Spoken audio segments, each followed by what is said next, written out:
Testing, 1, 2, 3. Can you hear me? Okay. Well, we'll try it. First of all, I want to thank Wendy for inviting me to be here with you tonight.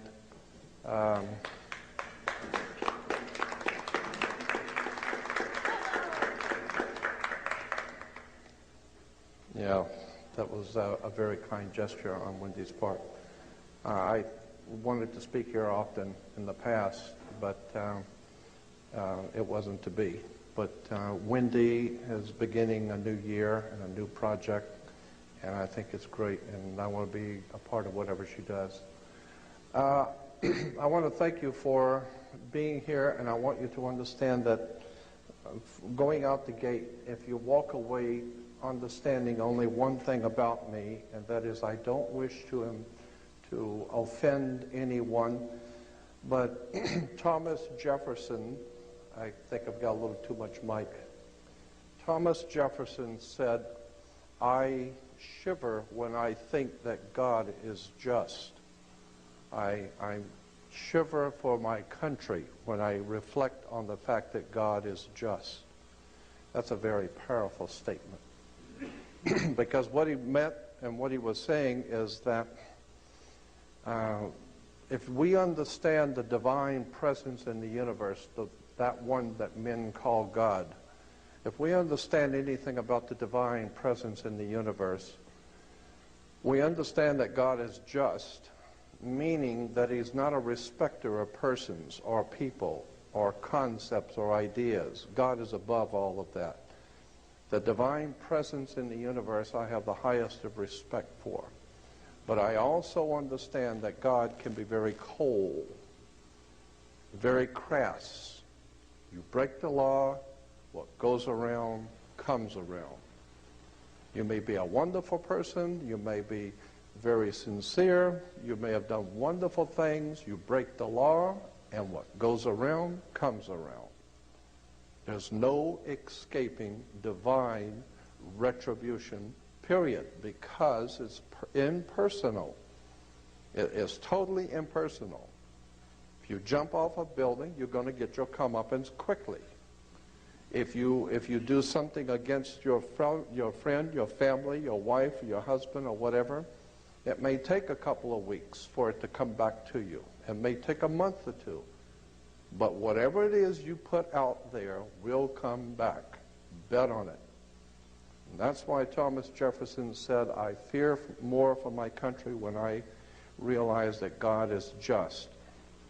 And the reason I bring that up is because there are many good people in this country who call out upon God and who want to do what is right and are praying for their country. But in point of fact, God is just. And unless and until you are doing what is right before divine universe, before the divine, unless, of course, you understand that truth stands on its own, and truth does not need to be validated by ignorance. Whatever is true, it's true. And if you back away from it, that's your problem. God doesn't, there's no playing sides. So consequently, I feel that what I do, I'm looking for the real truth. I'm looking for the real truth that's out there, like X-File says. And I have come to discover that when it is that you think that you have a good understanding of something, you need to go back and do your homework because you probably don't have it yet. And every time I found that I thought I had it all nailed down, Anthony was right. I've been doing what I do almost of my life. 42 years I have been involving myself in the research of the occult and the dark side of the world. Occult simply means hidden, those things which are hidden. And I've been involved in researching and studying and living with the occult world for some 42 years. And something I have learned is that when you think you know it all, you haven't got any of it. And when you think you've got it all figured out, no, there's one higher than the high one who looks on, and you don't have it yet. And that's why humility is the first thing that we need to have when we're deciding and when we're thinking about godly or spiritual things is humility, because as one teacher of mine once said, and I've had some very, very brilliant people in my life to help me, and this one teacher said that if you can tell an audience something about God so that the whole audience can understand it, then that will prove conclusively that you don't know anything. Because any pea-sized, ignorant, ill-informed, unread brain like yours cannot represent the divine presence in the universe. We do not know the hand of God. All we do know is that whatever you do comes back to you. There are certain immutable laws in the universe. And unless and until you are prepared to look at the whole truth, nothing but the truth, and wherever it may go, whoever it may lead to, if you want to look the other way or if you want to play favorites, then somewhere along the line you're going to find out you're messing with divine justice. So the point I want to make here is that too many times we have been led to understand and told things which are not true, but which are uncomfortable to confront. And consequently, we have been led into believing that the judicial system, we have educational system, judicial system. Incidentally, the word system comes from a Latin word. The Latins in Rome, the ancient Romans called their sewer the system. And this is where we get our word today, the system. Yeah. So we have an educational system and a judicial system, and consequently, that's where we are, is in a sewer. Now, if we understand that government is corrupt, and God knows now even the most ignorant among this nation are finally waking up to the fact that the whole thing is corrupt. If we understand that government is corrupt, banks are corrupt, our law enforcement are corrupt, there's virtually no institution, our educational systems, no institutions in this country are above taking money under the table and looking the other way, and it's become a way of life, and soon it will be for America a way of death. Now, once you understand that the entire system we're living under is corrupt and filled with lies and deception, and now the best thing you could do if you're a politician is just kind of keep things going, just kind of keep paying people off and hoping everything will come out all right tomorrow. And little by little, what goes around comes around, and we are facing a terrible time of judgment, I believe, by the divine forces in the universe, which men have called God. I don't know what God is, but I know what he isn't. One of my teachers once said, you can't make God do anything he doesn't want to, and if he's going to do something, you can't stop him. So consequently, since you can't influence it one way or the other, you should get in tune with the divine force of the universe and go with the flow. And that's what I believe, and that's what I've been trying to do all of my life. Just go with the flow and find out where the facts lead you. Because the more you begin to investigate what we think we understand, where we came from, what we think we're doing, the more you begin to see we've been lied to. We've been lied to by every institution. What makes you think for 1 minute that the religious institution is the only one that's never been touched? You can bet your bottom dollar that the religious institutions of this world are at the bottom of the dirt. The religious institutions in this world are put there by the same people who gave you your government, your corrupt education.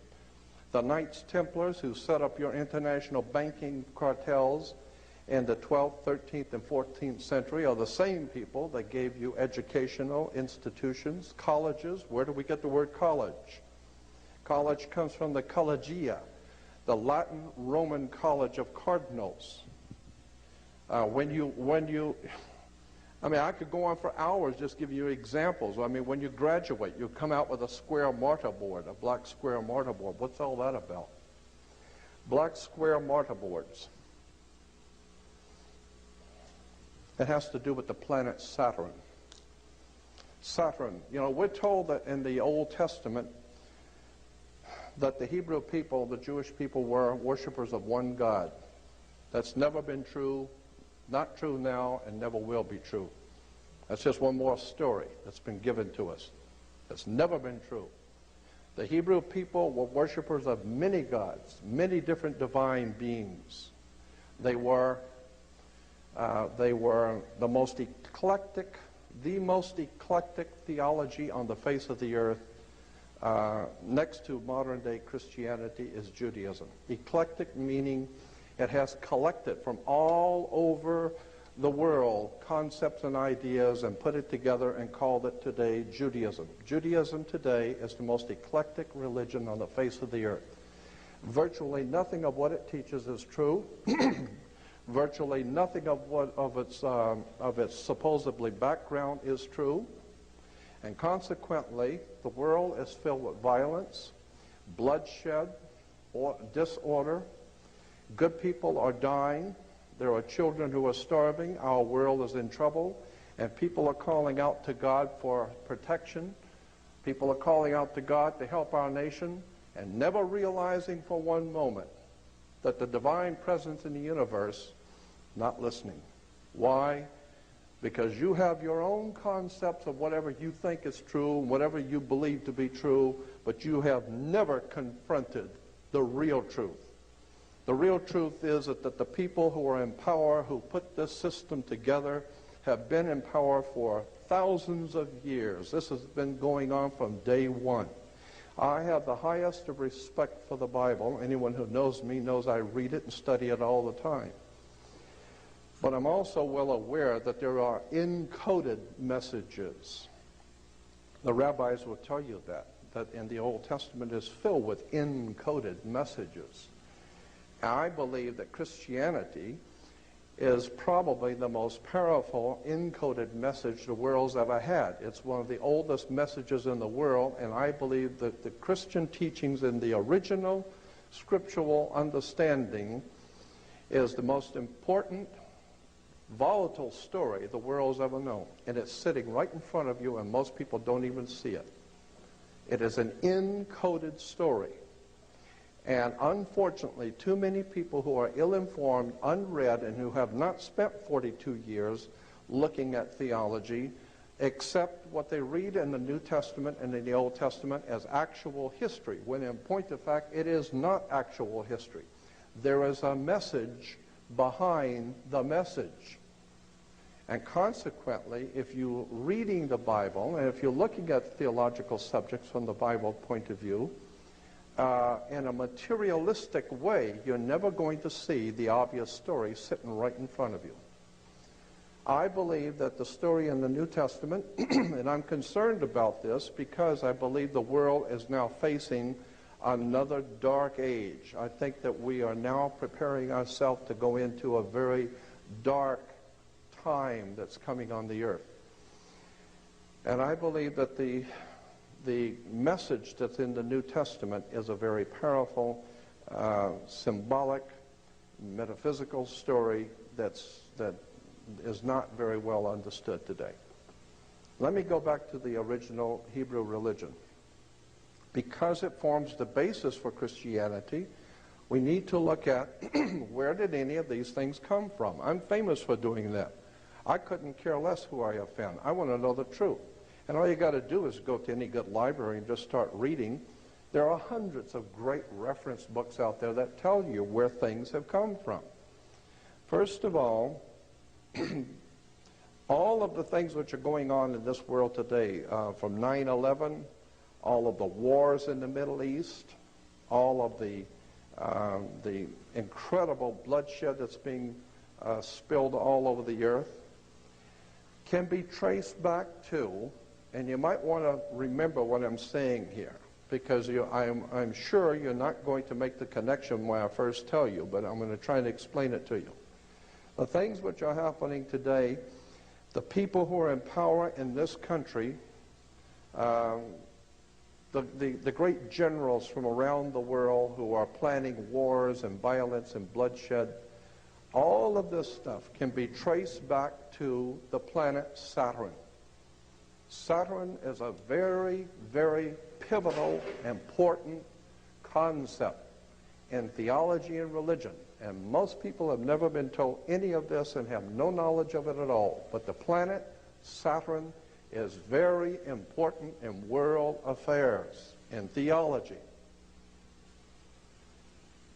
In the Islamic belief, the holy city of Mecca, which is in Saudi Arabia, Mecca has a Masonic circle, and within the Masonic circle is a square, because you got to do everything on the square, remember. You have a town square, you have New York Square, you have Vatican Square, you have Red Square, you have all kinds of squares. Why? Because this is Masonic, and it goes all the way back into the ancient world, the terms and symbols. Again, the planet Saturn is called the Black Square. It's called the Dark Sun, the Black Sun. This is what the Nazis and the SS and the Gestapo wore black. That's why priests wear black. That's why judges wear black robes. Why do you think a judge wears a black robe? He wears a black robe because when you used to graduate from university, you wear a black robe. Why black robes? Darth Vader wears a black robe. What the hell does a black robe have to do with anything? The judges wear black robes. You know, Supreme Court judges wear black robes. Black robes represent the priesthood of the planet Saturn, the Saturnalian Brotherhood. All you need to do is study Nazism, and you will begin to see that the powers behind the Nazi Party, the Thule Society, the Germanian Order, were all members of something called the Saturnalian Brotherhood, the Brotherhood of Saturn. Saturn was the god of darkness, chaos, and destruction. He teaches you a lesson. He will take your life if you don't listen to him. So consequently, Saturn was very, very important in the ancient world. Thank you.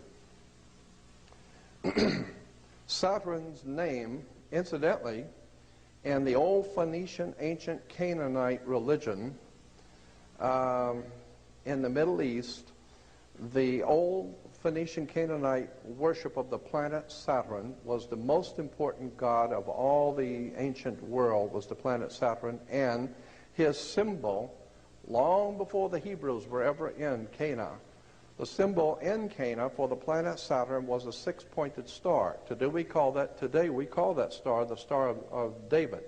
There was no Star of David. It's the Star of Saturn. All of the Jewish reference books, all the Encyclopedia Judaica, you go to the synagogue, go up into Mulholland Drive, up to the Jewish University and spend 3 weeks there and look up Saturn. You'll find out that 98% of all Judaism is a worship of the planet Saturn. Better wake up and understand where this stuff comes from. Because if there is a God in heaven, if there is a divine presence in the universe that demands righteousness and justice, then you're going to have to rethink what we believe and where we're going and what the world is all about, because for the last 2,000 years we haven't done too well. Logic alone should tell you that when Jews were being marched into concentration camps, they were praying obviously to their God for protection and for help. There was no help coming. Christians have been praying to God to help this nation, to protect their family, and evil grows and multiplies each day. And the more Christians pray, the more evil the pervasiveness becomes. And the reason why is because we are not in tune with the universal God force. We're not in tune with the truth. We're in tune with what we've been told is the truth. We understand that thing that we've been told about government, that we have to pay your taxes because that's the law. You think, what law? Where is there a law that says that? Well, it's in there somewhere. No. Where is the law? And then you find out, well, it was just a lie. The whole thing was a lie. The whole thing is a sham. Well, the same thing is true in our theological thinking.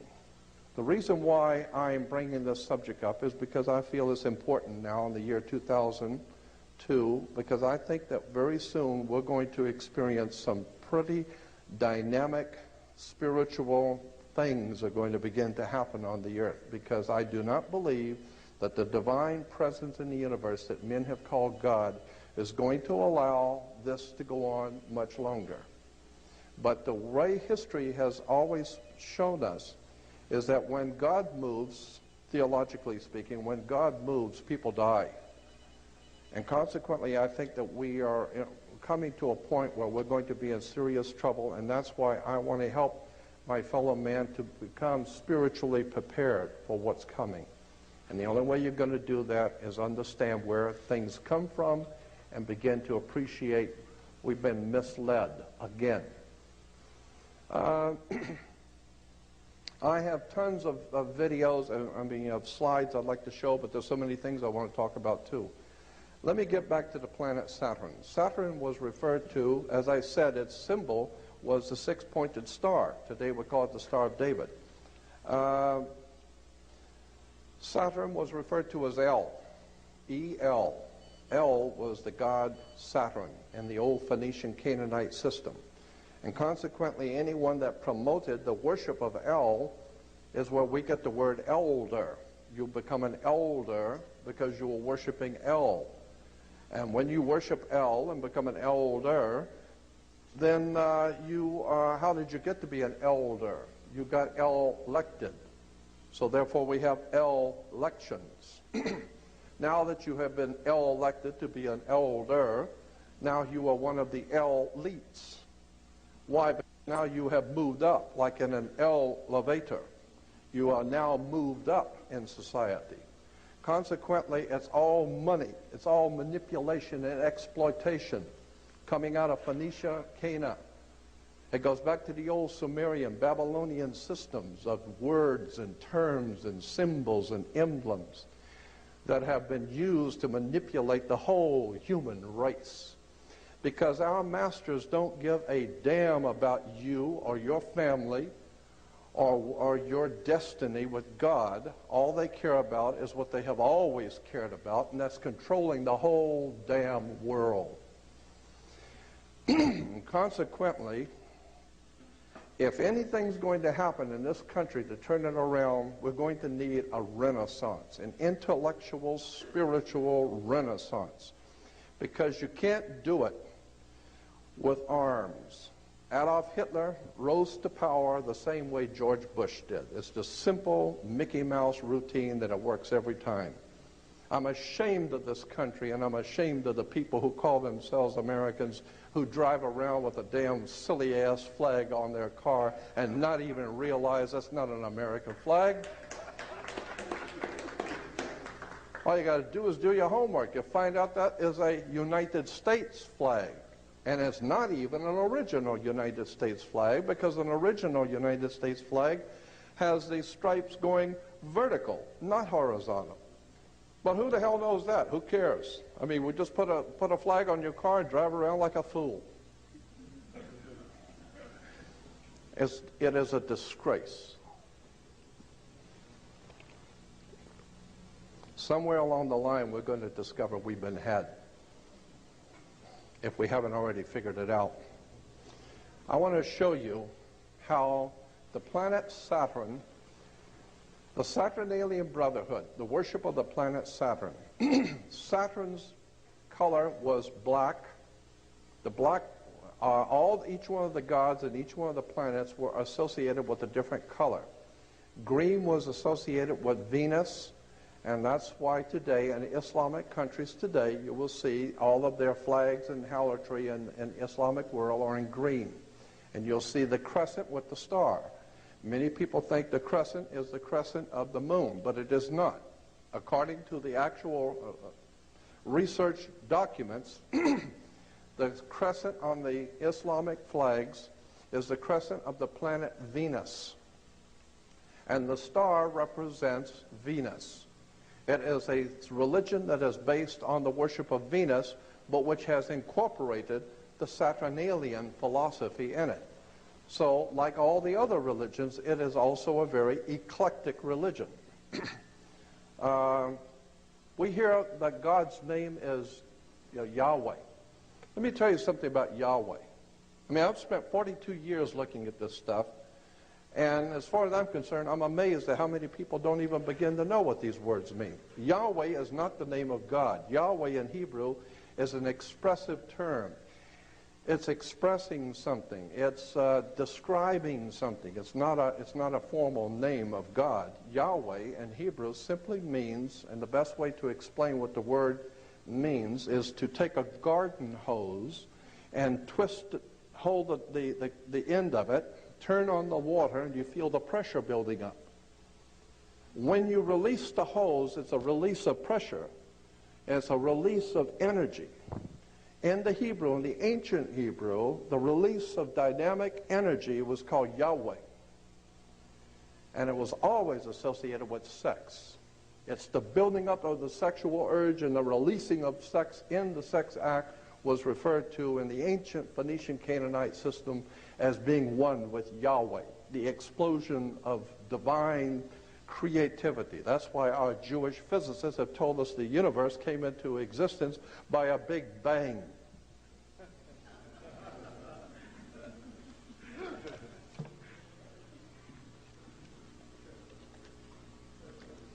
Consequently, I become very disorganized in my thinking because there's so many things I want to show you. So many things I've been wanting to tell people for years.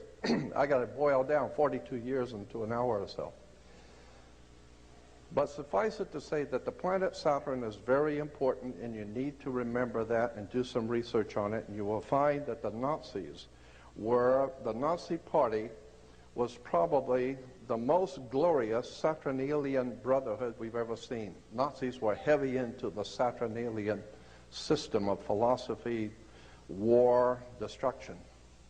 The ancient Phoenician Canaanites said that the women should listen to their god Saturn. They always knew Saturn had rings.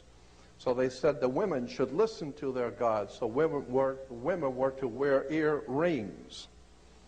Men were to get married before their god, so they were to wear a wedding ring. Kings were to get crowned before their gods, so consequently they would have a round crown, the corona. The ring, Saturn, is the god of this world. From that we get the dark side of the force, Darth Vader. Remember Darth Vader with his Nazi helmet speaking through the Masonic triangle? Somebody better do their homework. This stuff is fascinating when you get into it. In the ancient Phoenician Canaanite system, when it finally bled into Europe thousands of years ago, it formed what we call the Celtic Druidic system. The Celtic Druidic system had its origins in the old Phoenician Canaanite system. That whole area we call today Israel and Lebanon, that was called Phoenicia, Cana. And consequently, that whole system of the Canaanite religion found its way into Eastern Europe and then into Northern Europe and formed the basis theologically for what came to be known as the Celtic Druidic system. The Celtic Druidic system, one of the most important symbols, and some of you have heard me say this before, one of the most important symbols in the old Celtic Druidic system was a magic wand, like Merlin the magician with his magic wand. That's Celtic Druidic. Magic wands were always made out of holly wood. Okay? And they're still working their magic on us in Hollywood.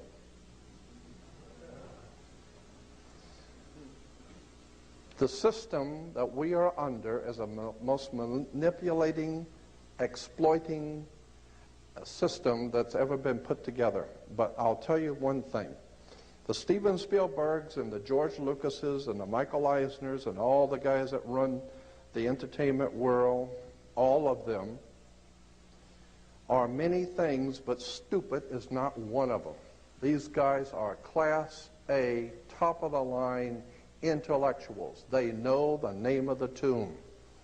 They know exactly how to manipulate your thinking. They have something called program music. And you go in and you never, most people never think when they go to a movie or watch a television show. They never think about it. Who writes scripts? Scripts are written by scriptwriters. Scriptwriters scribble scripts. And consequently, the scribbling script writers were called scribes. So when Jesus denounces the Pharisees and the scribes were the people who scribbled scripts. And consequently, the religious writers of the day, those who wrote all of those glorious religious writings, were all the scribes. They're being paid money by the system to write all of their silly little scribes, all of their silly little stuff that the masters wanted. Why do you think the King James Version is called the authorized version of the Bible? It's the one King James authorized. He didn't authorize you to go doing too much research on your own. You get your head cut off. Consequently, we go back to Yahweh. I mean, have you ever wondered why we call God the Father? You ever thought about that? I mean, women, some of the women's liberals were saying could be a God the Mother, you know. I don't know. But the point being is that why do we call God the Father? It's because of rain. Rain is why we call God the Father. Because in the old ancient Hindu, if you go back into the old Sanskrit writings of the ancient Hindu religion, you will find that the divine presence of God, the Most High, was referred to in their language, in the old Sanskrit language of India. God was referred to as rain, R-A-I-N, rain. And consequently, the idea was that the earth was our mother, Mother Nature, Mother Earth.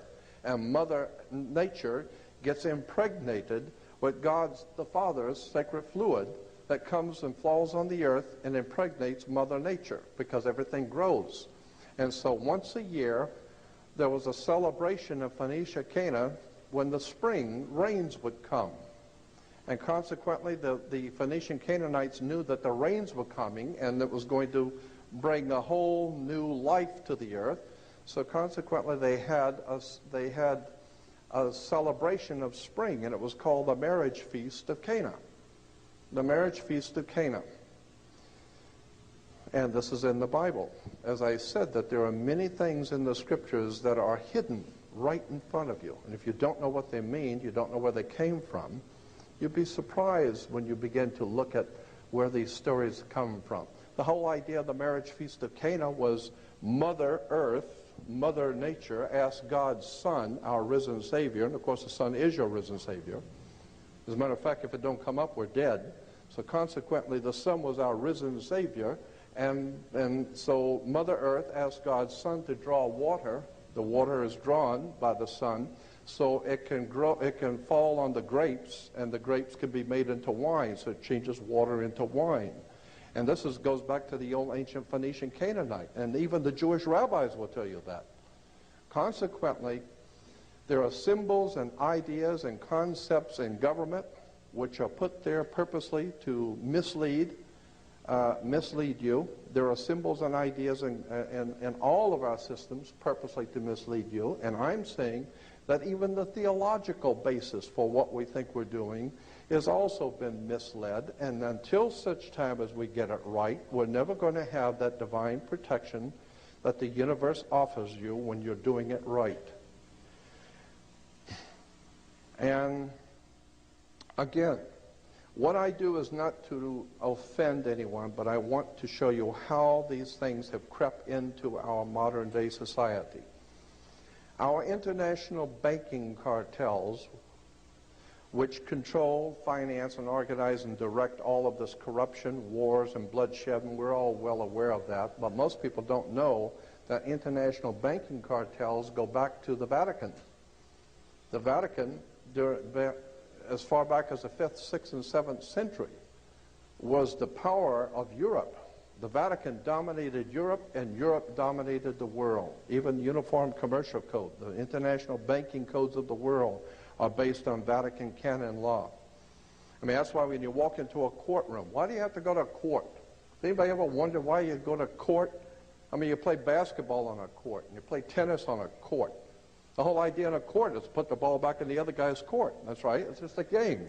Back and forth, they're throwing the ball back at each other, and the judge is there wearing a black robe. Black because of the planet Saturn. Saturn was the god of banking. That's why the judge sits on the bench. Look it up. Look up the word bench. You will find the word bench is a Latin word for a bank. So the judge rules for the bank. He don't care who's going to win or lose. Somebody's going to pay. And he's going to get paid. What does he care? Okay? So consequently, the judge rules for the bank. He sits on the bench. The whole idea is you're in court to play ball back on the court. How do you play tennis on a court? You play with a racket. Why? Because the whole thing is a racket. They're using terms and symbols and emblems. And they're playing on you. You know, a lot of people think, well, these are just play on words. Don't bet on it. We have something called the California criminal justice system. Criminal justice, not American justice system, not the people's justice system. It is the California criminal justice system. You think that's by chance? Think about it. You think that the government makes mistakes? The only mistake is that you're thinking that they're making mistakes. These guys know what they're doing. When they say criminal justice, they know what they're talking about. The criminals are in charge of the justice. That's why it's a criminal justice system. Okay?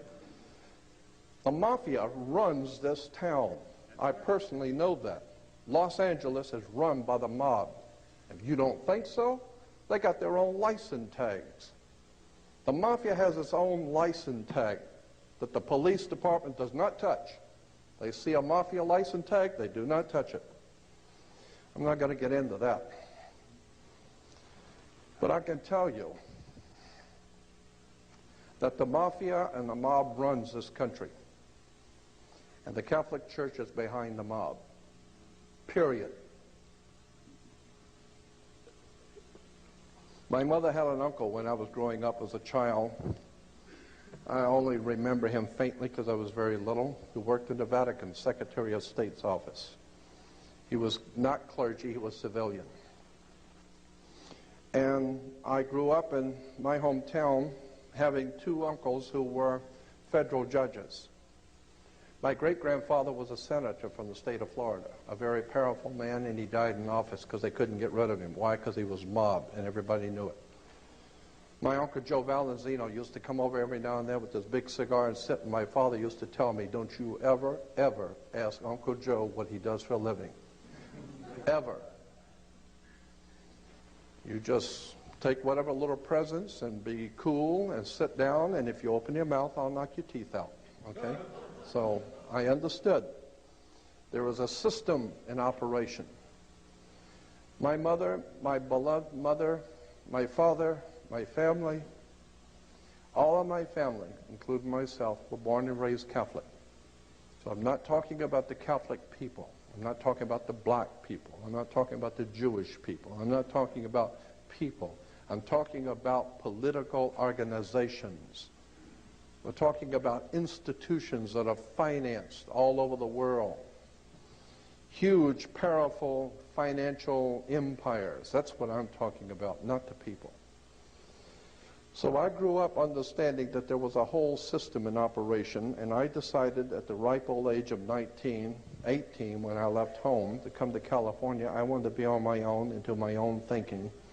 And I started out immediately collecting and reading books on Nazism, the communist movement, the philosophies, all the different occult sciences.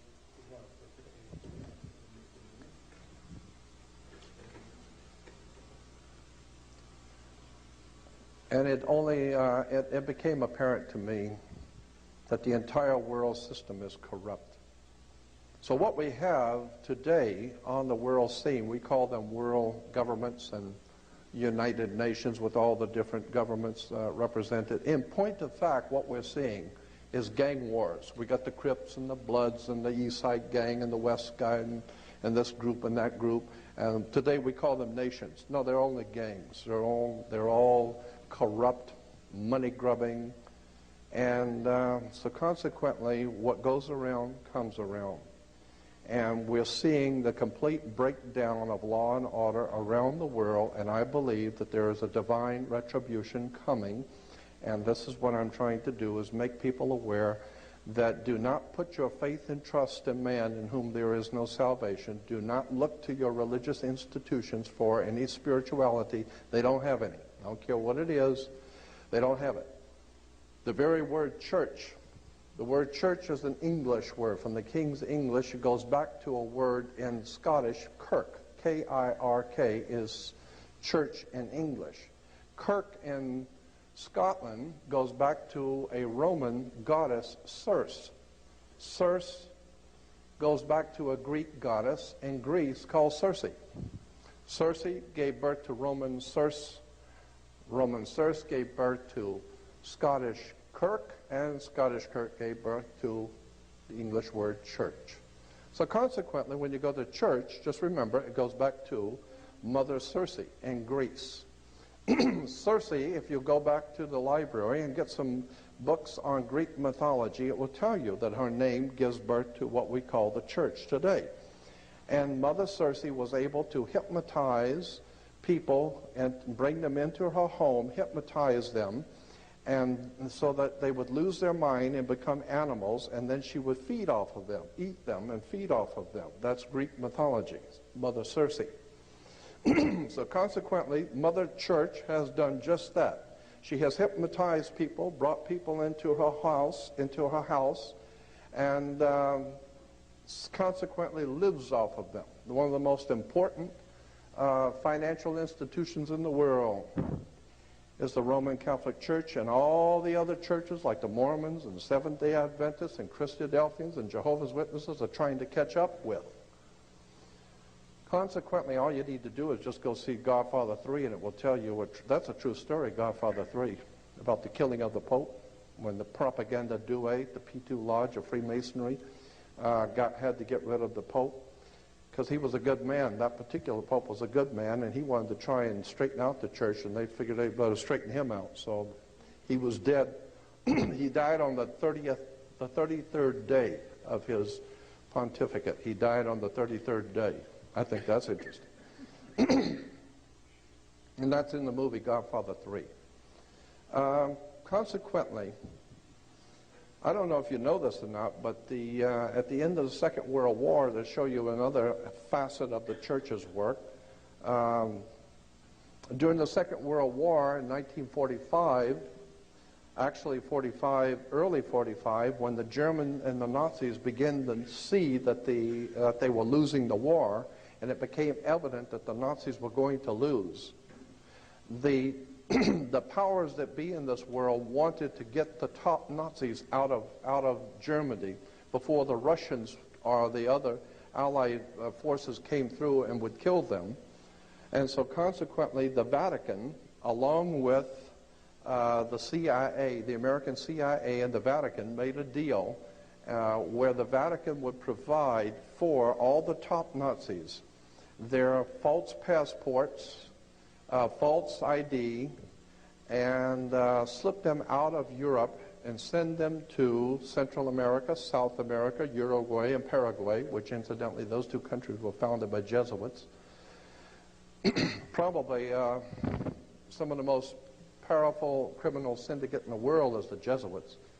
But so we have the Nazis here in America.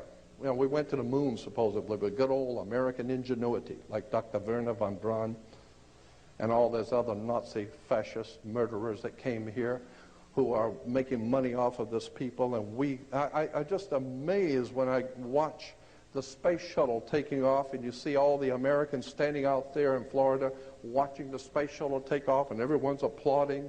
I think, what are you applauding for? You ain't going anywhere. The hell you applauding for? If they're going somewhere, you're not going, that's for sure. You can pay for it, but you ain't going. You ever thought about how much pollution, I mean poisonous, toxic pollution that pours out of the back end of a Saturn booster, how much poison is poured out of that into our atmosphere every time they shoot one of those things? Most people don't think about that. Consequently, I believe that it's a time that the idea, this time has come to look at the real foundations of our system of thinking in this world, because if you're going to call out to God, you better get it straight.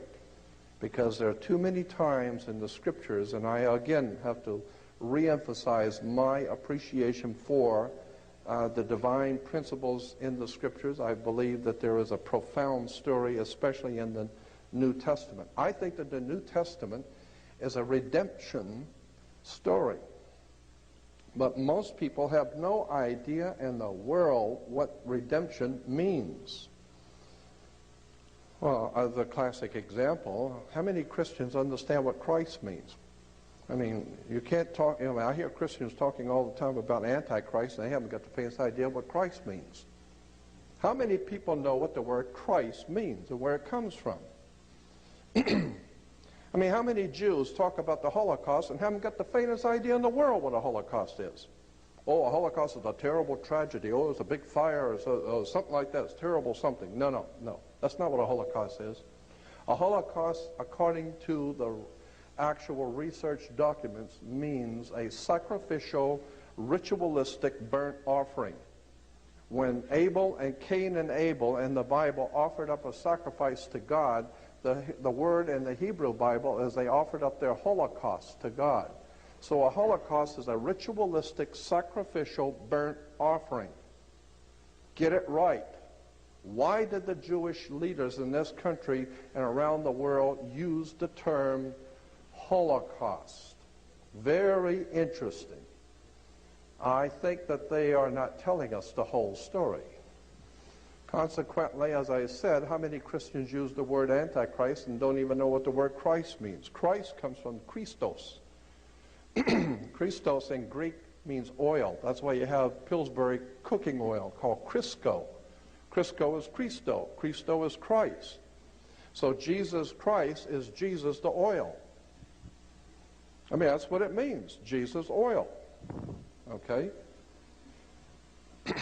You say, well, Jesus, why? Well, because Jesus was the anointed. When you always become anointed with oil. The kings in Israel were always anointed with holy oil, so they became anointed. You know what the word anointed means in Hebrew? I don't want to get into that right now. Basically, anointing comes from the word sex.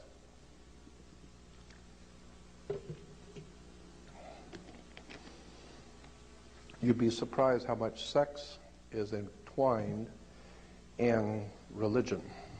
Sex, drugs, and rock and roll. There's a huge amount of words and terms and symbols.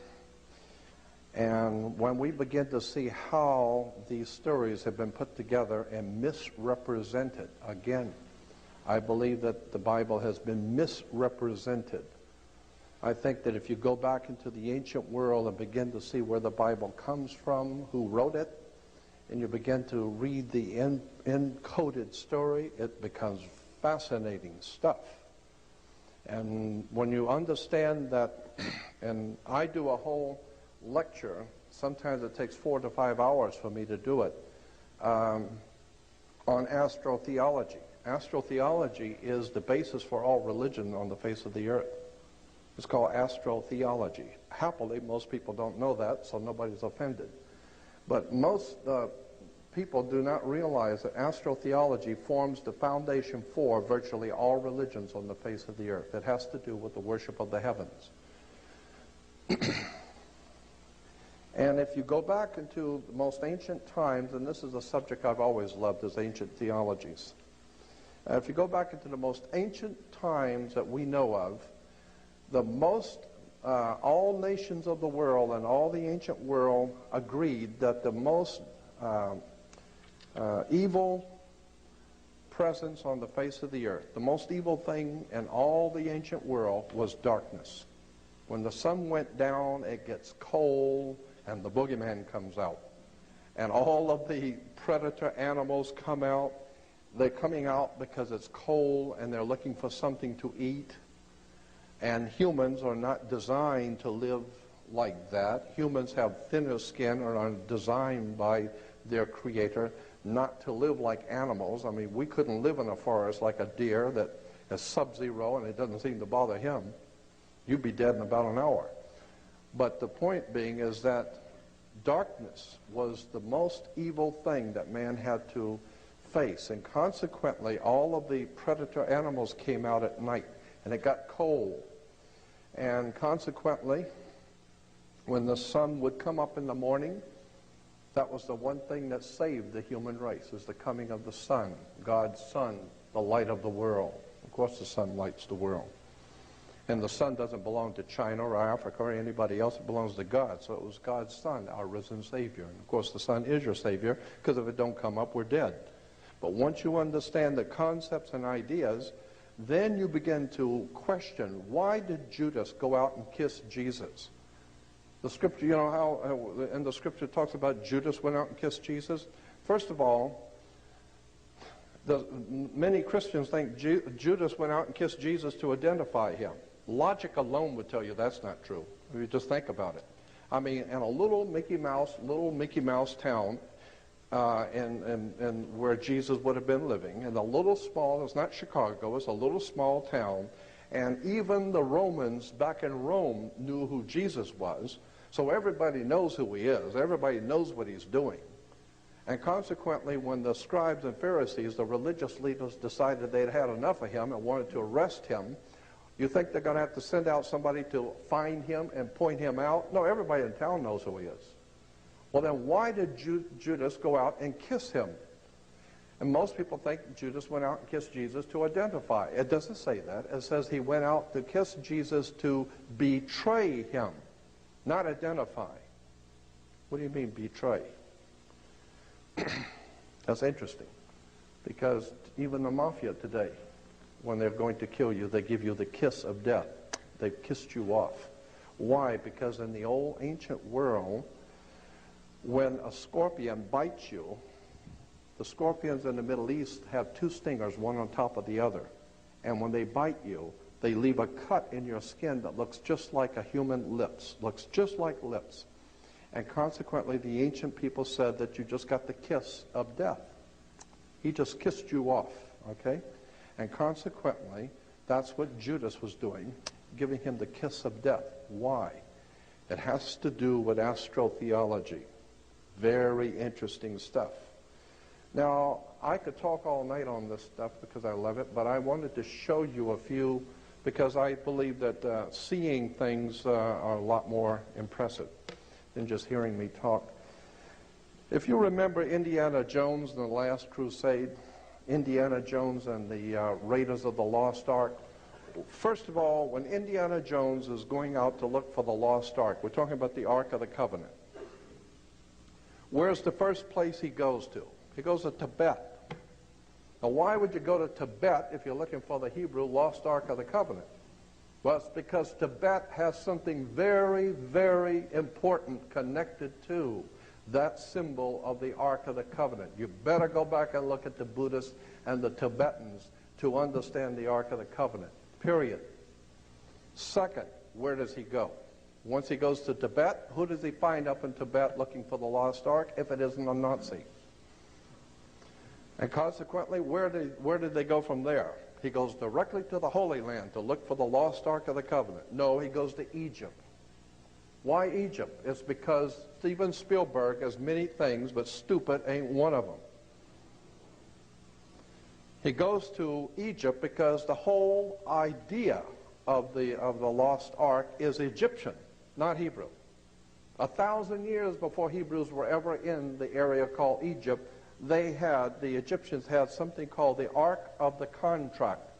The Ark of the Contract, which I will show you, the Ark of the Contract was a box with two angels' wings, with wings over it, and it was an Egyptian symbol, and it symbolized a contract that the pharaohs had made with the gods who came down here from Sirius, from the ancient star system of Sirius. They were called, and Sirius is called the dog star. And consequently, when you take dog, D-O-G, and turn it around for us, it becomes God. G-O-D is dog spelled backwards. It goes back to Sirius, the dog star. It goes back to Anubis in the Egyptian. So that the Ark of the Contract became known as the Ark of the Covenant. No, it's the Ark of the Contract, and it was 1,000 years before Hebrews ever had it.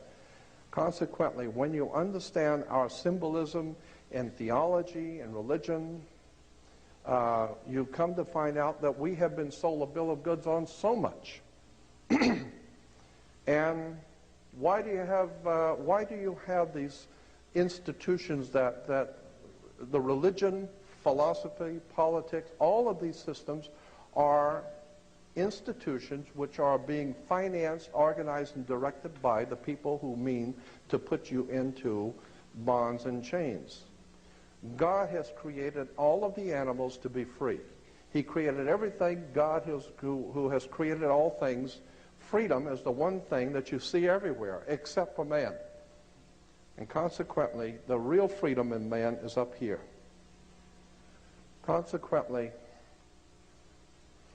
the old Hiram Mann, one of the first governors of the state of California, Hiram Mann said, I think it was Hiram Mann that said, when no man is safe, when freedom fails, the best men rot in filthy jails, while those who cried, appease, appease, are hung by those they tried to please.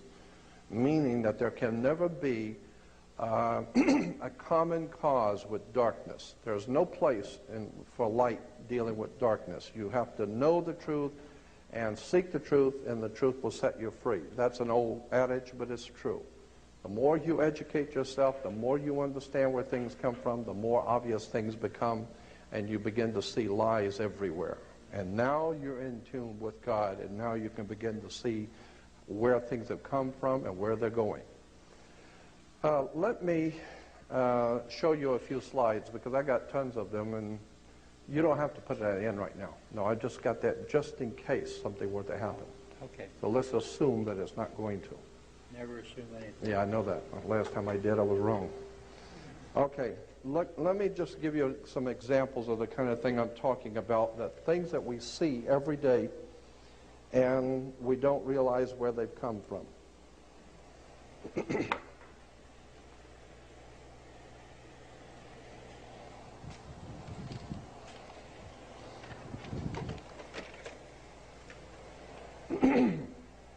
Now, this is the Ark of God.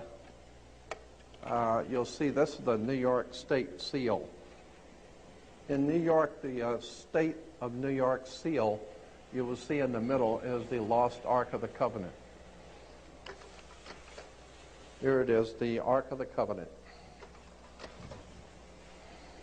You remember this from Indiana Jones and the Raiders of the Lost Ark?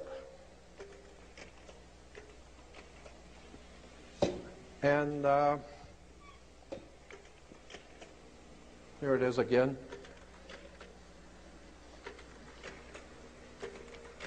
Incidentally, the ark, the box itself represented the female, the ability to give life.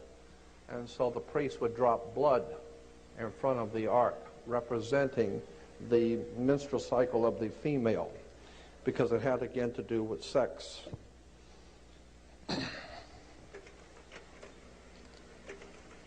So we see bringing the Ark of the Covenant, okay? Now, from Smith's Bible Dictionary, we're given to understand that the box with the handles and the angel's wings, etc. Smith's Bible Dictionary. In Smith's Bible Dictionary, look up the word ark. Thought I had a larger. Anyway, the word was adopted from the Egyptian. There's an Egyptian ark. It goes on to say that the ark was an ark of the contract in Egypt, which was copied later by the Hebrews and called the Ark of the Covenant. Here's a dictionary of the Bible, another one. And there again, you look up the word ark, and it will tell you it was an Egyptian ark. The Egyptians had and came up with the idea of a sacred ark. There is the ark that was found in King Tutankhamun's tomb, when they found the tomb of King Tut. And there is King Tutankhamun's ark that was found in his tomb. Here it is again. You will see the Egyptians carrying the ark. Again, you will see at the top left, they're carrying the Holy Ark. This is the Egyptian, not Hebrew. This is 1,000 years before Hebrews were ever even near Egypt. They had the lost Ark. Now, here's an interesting, well, wait a minute. I'm getting ahead of myself because I want to jump around a little bit. On that first one, I'm not going to go through all of these. I want to jump around a little bit. I just wanted to show you that to give you an example of the ark. Now, the next one. The next one is Solomon's temple. We're told about King Solomon's temple. Incidentally, there was no King Solomon. So don't look for King Solomon in history, because there was no King Solomon. That's the word Sol, Om, On. S-O-L is the sun in Latin. In Latin, the word sun is S-O-L, Sol. And in the Hindu priest of the sun, they call the sun Om. Remember the priest of Om? They chant Om. And On is the city of the sun. The Greeks call it Heliopolis. It's called Heliopolis to this day. But the Egyptians, Heliopolis means the city of the sun. The city of the sun, Heliopolis in Greek, was originally called in the Egyptian On. Look it up in any dictionary, O-N. That's why when you walk into a room, you flip a switch, On. Because On was the city of the sun in Egypt. So the three words for the sun in the three esoteric languages of the world is Sol, Om, and On, Solomon. And Sol, Om, On's temple, you will see the Temple of Solomon. The word here used for the, well, that's, all right. This is the word used for any oily substance in the Old Testament in the Hebrew is shemen or semen. Strong's Bible Concordance has it saying, it is very suggestive of the old Hebraic writings, that when we find the oil of anointing for phallic pillars, priests and kings, was called semen. The word used by the Romans and our medical men for the fluid of the male. Consequently, this is where we get the word Christos, the oil.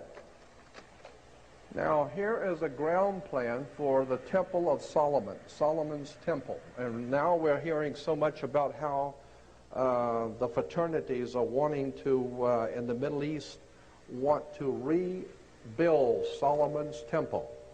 Well, you better look at this, because it's not what you think it is. Solomon's temple. There's a ground plan for the temple. Now, if you look at Solomon's temple, it had two pillars at the gate, at the entrance. It was Jachin and Boaz. Jachin and Boaz, look at the ground plan for Solomon's temple.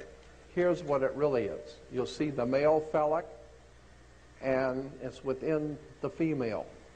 So the whole Temple of Solomon, the holy is the male phallic, and the most holy is the head of the penis, and it goes into the female, which is called the Temple of Solomon, the Temple of Life. And consequently, Solomon's temple was merely a representation of the sex act. Now here we have, down at the bottom it's showing the same thing. So this is why you will find on churches a big phallic. So when you drive by churches, you see these things, they're called colonnades. Colonnade. Incidentally, that's why Colin Powell, ABC News, about a year ago, said, it was interesting, they said Colin Powell, his actual real name was Collins Powell. Collins Powell. But all the politicians around Washington, D.C. thought he was so full of it, they call him Colin Powell. That's where he gets it, Colin Powell. And that is a representation of the male phallic, and it's on a church. Again, this is why you priests have to go to a seminary.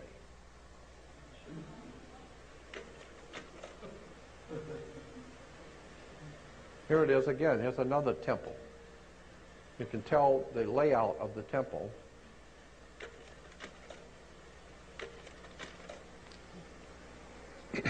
No, that's not Bill Clinton. This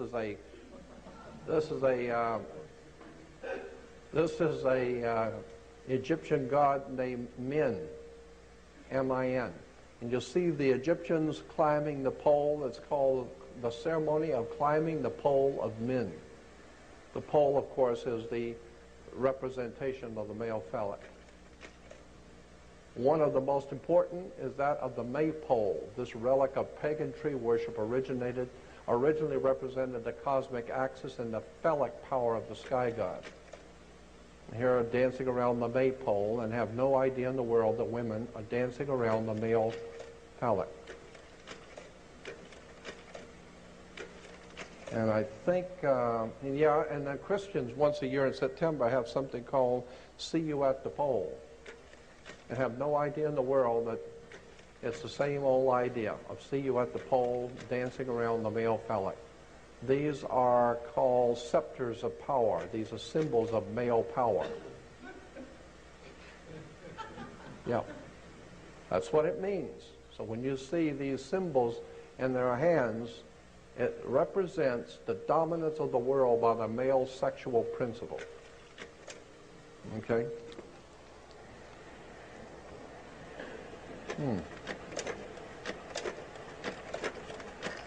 Okay. Even the playing cards like the jack has, that's why it's called a jack. It goes back to the Bible, jacking the pole. And here's something we call the pillar of life. You'll see these two pillars. There are always two pillars representing the male phallic. In the old ancient Phoenician Canaanite system, there are always two phallic. You'll see them there. There we have the sacred stone phallic pillars. Always you will see these were penis head gods in Assyria. There were always two of them. In India, in Japan, in Rome, Pompeii, in Islam, you'll see the two phallic pillars on both sides. Incidentally, the churches and many of the old architecture in the Middle East and churches today all have pointed glass windows, long pointed glass windows and pointed arch doors. The pointed glass windows represent the female opening, the pointed arch. And, of course, the twin phallic pillars. And you see it everywhere. Here we have the body of Osiris. Let's see, the sky is supported on the bottom line. It says the sky is supported by two phallic pillars. And you see that everywhere. Incidentally, the Washington Monument is a phallic symbol. And it connects, it's the male phallic, and it connects to the female ovaries, the Oval Office.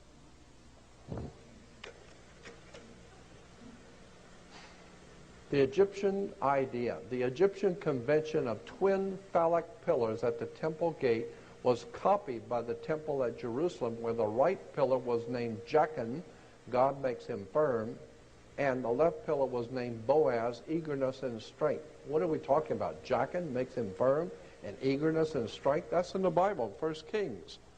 Temple of Solomon represented sex, period. And there are the temple, there it is again. You'll see the temple and the two phallic pillars and Solomon's temple. There they are, Jachin and Boaz. Two male phallic pillars in front of the temple. Incidentally, that's where the word temple comes from. The house of God, or the house of El, a temp El. The house of El, the house of the god of Saturn, the temp El. And on all the temp Els, you always had the twin phallic pillars.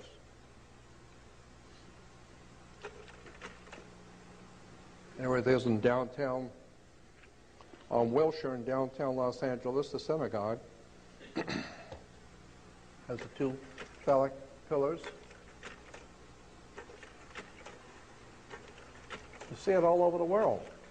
All over the earth you see twin phallic pillars going all the way back to the Phoenician Canaanites. This is over in Pasadena at the British Israel Masonic Ambassador College. What is that? What is the symbolism there? Anybody, am I the only one seeing what the symbolism there?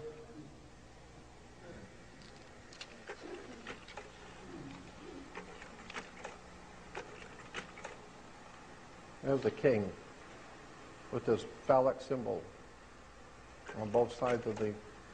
Now, pipes were also, the musical instruments, both flute and reed pipes, had a place in primitive fertility rites owing to this phallic appearance. And the second line goes on to say, singles and double pipes, among other instruments, are depicted in the Mesopotamian art from the 3rd century millennium. And then it was also adopted into Christian theology. So pipes were, where does it show that it was a phallic? Yeah, the third line down on the pipe. As a symbol of male sexuality, it occurs in Greco-Roman and Renaissance art. And so the pipes, this is why we have something called a male organ, the male organ, the twin pipes. So when when you see the Mormon church with the male organ, just remember that's what it all means. That's where it came from, the twin phallic pipes. Now,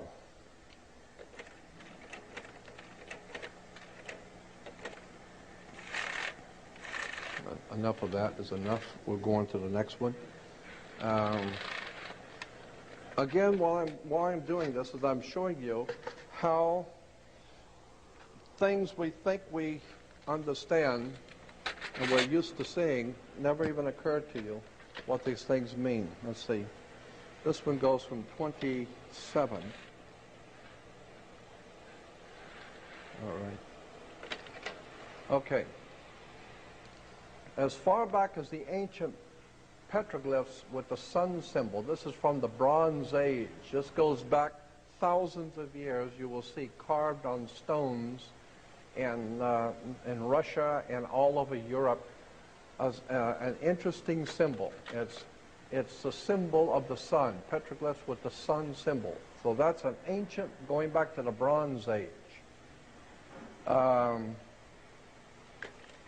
You will see this ancient sun symbol. This is the Nordic sun symbol. The cross on the circle. This is why, incidentally, you drive by churches today. You'll see many churches have the big cross and a circle in the middle. The circle in the middle is the sun that dies on the cross of the zodiac between north, east, south, and west. Incidentally, if you take north, east, west, and south, that spells news. Anything that happens in the world is news. North, east, west, and south. Anyway, let's go on with this. Here it is again. The old ancient prehistoric symbol of the sun. Going back to the old Phoenician Canaanites, this is Sumerian. Sumerians actually had the same symbol. The Buddhists and the Hindus in India have the symbol. The Aztecs and the Mayas had it. It's everywhere.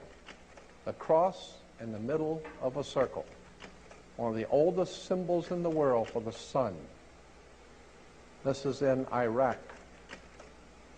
This is in Jerusalem. This is in a synagogue in Jerusalem. Here it is again.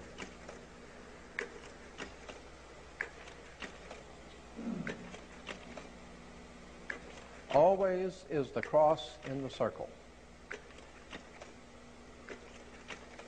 And showing that children are taught to pray to the cross in the circle, which goes back to the old ancient Phoenician, and that even prior to the ancient Phoenician goes back to, and here's the host with the cross on it, the circle. It's an ancient formula. And I said, yeah, I'll bet it's an ancient formula. It's real ancient. Far more ancient than you would suspect. On the caps of the French used to carry it. That's in Freemasonry. Churches. Rosicrucians. The Queen. Queen Mum. There's Queen Mum with the symbol of the cross. This ancient sun cross of the most ancient people of the world. And today it's still being used all over the world, and people have no idea in the world where it came from. Even the Nazis. You'll see the Nazis had the sun cross.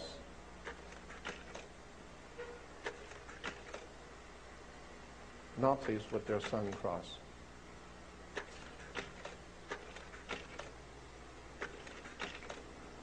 Now, while this may not seem very important, you need to understand the reason why it's important is because, and this will only be just a moment,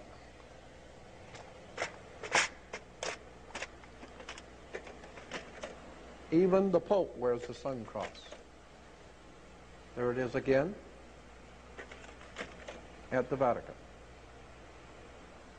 You need to ask yourself, how come the old ancient petroglyph from thousands and thousands, probably anywhere from 10 to 15,000 years ago, the old prehistoric world marked the symbol of the sun as a... It's the same way that it is now at the Vatican. Is there a message here or what?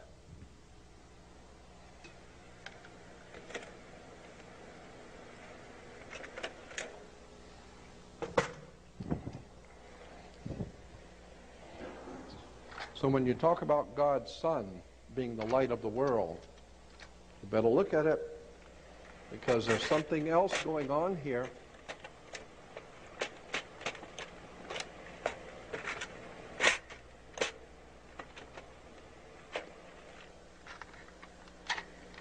Oh, I'm sorry.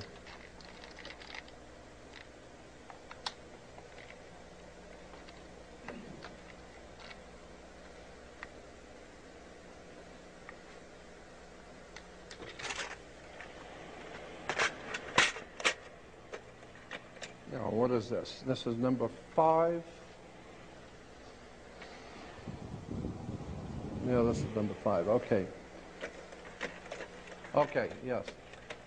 Now, we're talking about the law before, and Moses is the lawgiver. Actually, the word Moses is a Egyptian word, and in the ancient Egyptian language, the word Moses meant the son of. Like in Hebrew today, Ben, B-E-N, means in Hebrew the son of. So like Judah ben Hur, Judah was the son of, his father's last name was Hur, H-U-R, Judah ben Hur, or Ben, B-E-N means the son of. Incidentally, if you look up in the Hebrew Encyclopedia, look up the word Hur, because I did that for Judah ben Hur. H-U-R is a Hebrew spelling of Horus. The sun god Horus was called in Hebrew Hur, H-U-R. So when the sun came up in the morning, Horus was our newborn son, and he took 12 steps across heaven. They were called Horuses, H-O-U-R-S, Horus. And he took 12 steps. That's why we get a 12-step program for alcoholics, a 12-step program. When you go to school, you start in the 1st grade and you end up in the 12th grade. It's a 12-step program because the ancient Egyptians said that the sun, whose name was Horus, when he was risen in the morning with our risen Savior, he walked across the sky in 12 steps, and each one was a different Horus. The first was Horus of the first step, Horus of the second step, Horus of the third step, and going down the line, Horus of the 12th step. So there were 12 different Horuses. And consequently, we took the word Horus, H-O-R-U-S, and turned it around and make it H-O-U-R-S. So it's 12 hours. No, 12 hours is just chained in the U and the R and Horus. So the 12 Horuses are the 12 steps in heaven, which are the 12 hours of day. And consequently, the sun brought light into the world, and in Latin, the sun, or light in Latin, is Lucius. Lucius, Lucifer, Luce, Lux, Lucius, all mean in Latin light. This is why you have Luke Skywalker. Luke Skywalker is Lucius walking across the sky, and he's doing battle with the prince of darkness, whose name in the Egyptian was Set, S-E-T, because they noticed it got dark at sunset. And consequently, God's son was chasing that evil prince of darkness until he died at the 12th step, and then he's gone, and he leaves the world in the hands of the prince of darkness. And his name was Set. And of course, it does get dark at sunset. Now, keeping all that in mind, we have the law, the Mosaic law. Volcanoes are very important now in this in the Mosaic law. A lot of people don't know the connection between a volcano and the Mosaic law. Well, let me show you. Volcanoes, like any other impressive and fearful aspect of nature, volcanoes have been the object of worship for human beings in the earliest Stone Age. Yet the original Yahweh seems to have begun as a volcano god also. Mount Sinai, incidentally, the moon god in the old Phoenician Canaanite system, the moon god in Cana was called Sin, S-I-N. That was the name of the moon god. And in the ancient Phoenician Canaanite language, which we today call Hebrew, Hebrew is actually the Phoenician Canaanite language. The word for a mountain is Ai. And the ancient Phoenician Canaanite, Ai was a word for the mountain. So the mountain of the moon god was Sin, and the mountain is Ai. So they put it together and becomes Sinai. Mount Sinai is nothing more than the mountain of the moon god, which, you know, I don't care. If you think that's holy, fine. But there's nothing holy in Israel. There ain't never been nothing holy in Israel. There's nothing holy in Rome. There's nothing holy in Salt Lake City. There's nothing holy in Rome. And there sure as hell is nothing holy in Mecca. All of this is a play on words and terms, and that's why you can call out to God, and all the nations of the world can call out to the divine to protect you and to protect your country, and there's no protection coming. God did not step in to save the Jews from Hitler, and it does not appear that God's doing anything to step in to save this country. Why? Because like Thomas Jefferson says, I fear for this country when I remember that God is just. Meaning that until you get yourself in line with truth, and until you've got this correctly understood the divine presence in the universe and what is truth, and until you do that, don't call out to God. And remember how in the book of Isaiah, when the scripture says, don't call, the scripture says in Isaiah, God saying to the people, when what you dread comes upon you as pregnant pains upon a pregnant woman, as pains of distress upon a pregnant woman, when what you dread comes upon you like pains of distress on a pregnant woman, do not call out to me to help you. Do not call out, because I will not be found.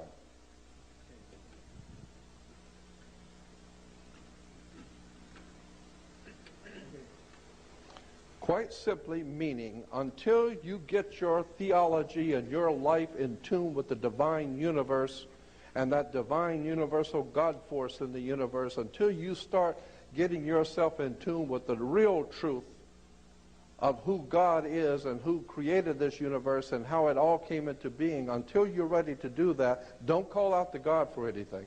Because God is going to do whatever he's going to do, but just make sure you don't get in the way, thinking that you're doing something wonderful, and come to find out, no, you're part of the problem. You haven't done your homework. And that's what I've been telling people for years. I'm not trying to criticize anybody. I'm telling you, do your homework. Because I am totally convinced that there is a very powerful divine presence in the universe that I myself refer to as God. I don't know what God is, but I know what he isn't. And consequently, I have a high respect for that divine presence in the universe, and I think we need to get in tune with it, because that's the only thing that's going to save us. Our leaders are not leaders, they're misleaders. Yet the original Yahweh seems to have begun as a volcano god. Mount Sinai, where Moses encountered him, was the seat of a Midianite god who formerly had dwelt in the volcano. He was also identified, Yahweh was also identified with the local moon god Sin, after whom the mountain was named. The appearance of Yahweh is a pillar of cloud by day and a pillar of fire by night. certainly suggests a volcano spirit. The Bible says in Exodus that Yahweh appeared as a pillar of cloud by day and a pillar of fire by night. That's true. There's the holy mountain with the pillar of cloud by day and a pillar of fire by night. Here we have Israel at Sinai dedicated itself to Yahweh. And what do you see? Does that look like a volcano to you? Here's another one. Jehovah led the sons of Israel to a mountain named Sinai in the desert. He gave them his law. Does that look like a volcano to you? The magnificence of Yahweh. These are just some scriptures talking about the volcano God. I'm going to go past these quotes. These are all quoting from the Bible how Jehovah was the fire. Oh, here it is again. Now this is in the Bible. Thunder is called in Hebrew koloth, voices, for it is considered the voice of God. Thunder is called voices, for it is considered the voice of God. So when you hear that Moses went up into the mountain and heard the voice of God, I can imagine. And he came down with his face glowing. I would respectfully suggest that the whole mountain is glowing. I could see why your face would be glowing if you were going up on the side of a volcano. Lightning can be symbolized by an arrow, obviously. Here in the Bible, in Job 37, under Job 38, but this is actually the footnotes for Job 37, it says, the storm, the clouds, are God's tent, gathered as the thunder, or the voice of Yahweh roars. They descend, and God shoots the arrows of his lightning. Later, and it's called the mist. In the Hebrew Targums, is literally, the mist is his smoke, his thunderbolts. The linear correct translation in Hebrew is God thunders wonderfully with his voice. So we're talking about lightning and thunder. Here it is again, Mount Sinai. Look like a volcano to you? Here's the children of Israel running away. Incidentally, why do we call them, why do we say that, the children of Israel? Why do we say that, children of Israel, when our children are called kids? Kids are baby goats. You have kids. They're called the children of Israel. We have kids.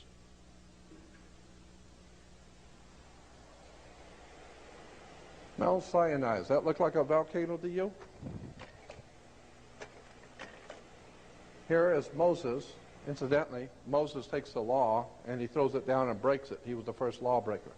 So you don't want to be breaking the law. Does that look like a volcano to you? There's one Hebrew telling another one, that's a volcano, airhead. See it?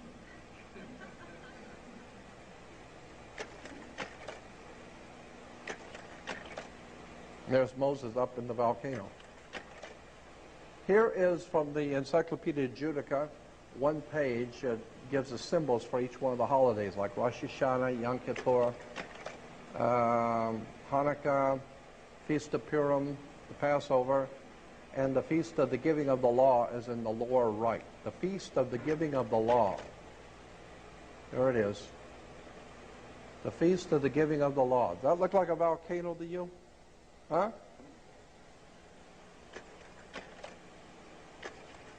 Now, here's part two, and if you know where I'm going with this, don't comment. Let me go there, because a lot of you will jump ahead and know where I'm going with this. The word volcano comes from the Latin volcano god Vulcan, or Vulcanus, derived from the old Cretan deity Vulcanus. Very important. The word volcano comes from the Latin volcano god Vulcan. Here is Vulcan, the volcano god, with his lightning bolts. Now, part two. In the Hebrew tradition, you have something called the benediction. Now, the Pope, when he blesses, makes the sign of the cross. But in the Hebrew, the rabbis bless the congregation, which is called the benediction symbol.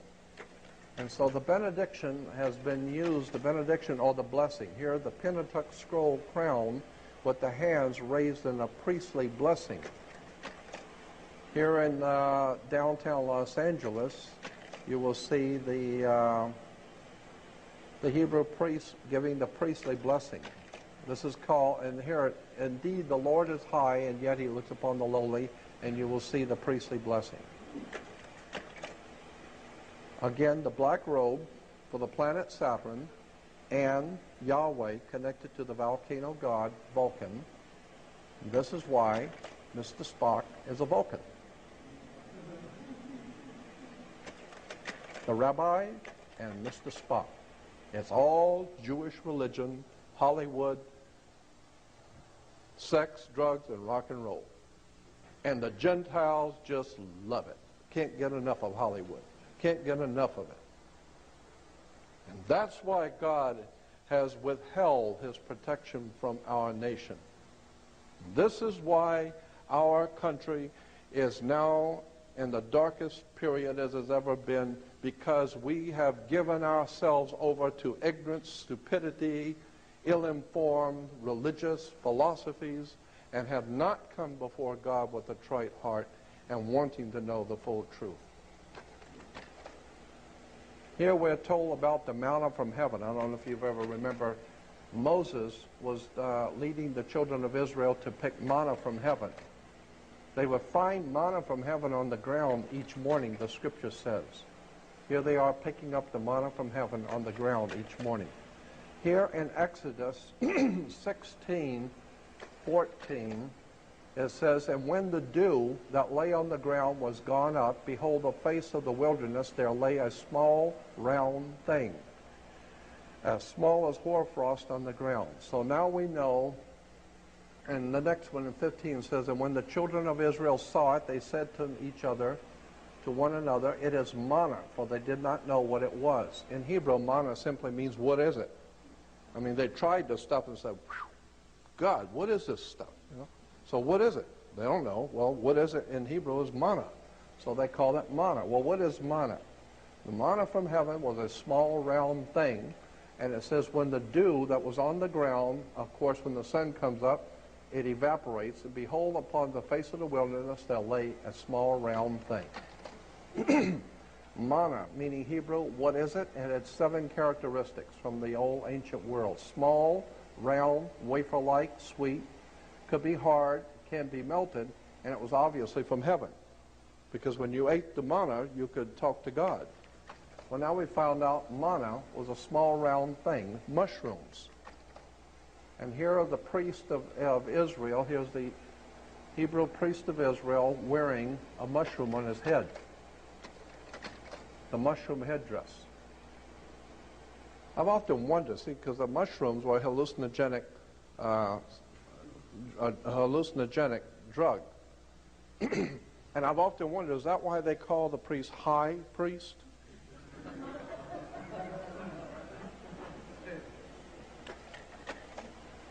The sacred mushroom, the key to the door of eternity, the search for the sacred plant of the ancients, used to send the mind to another world and into the future.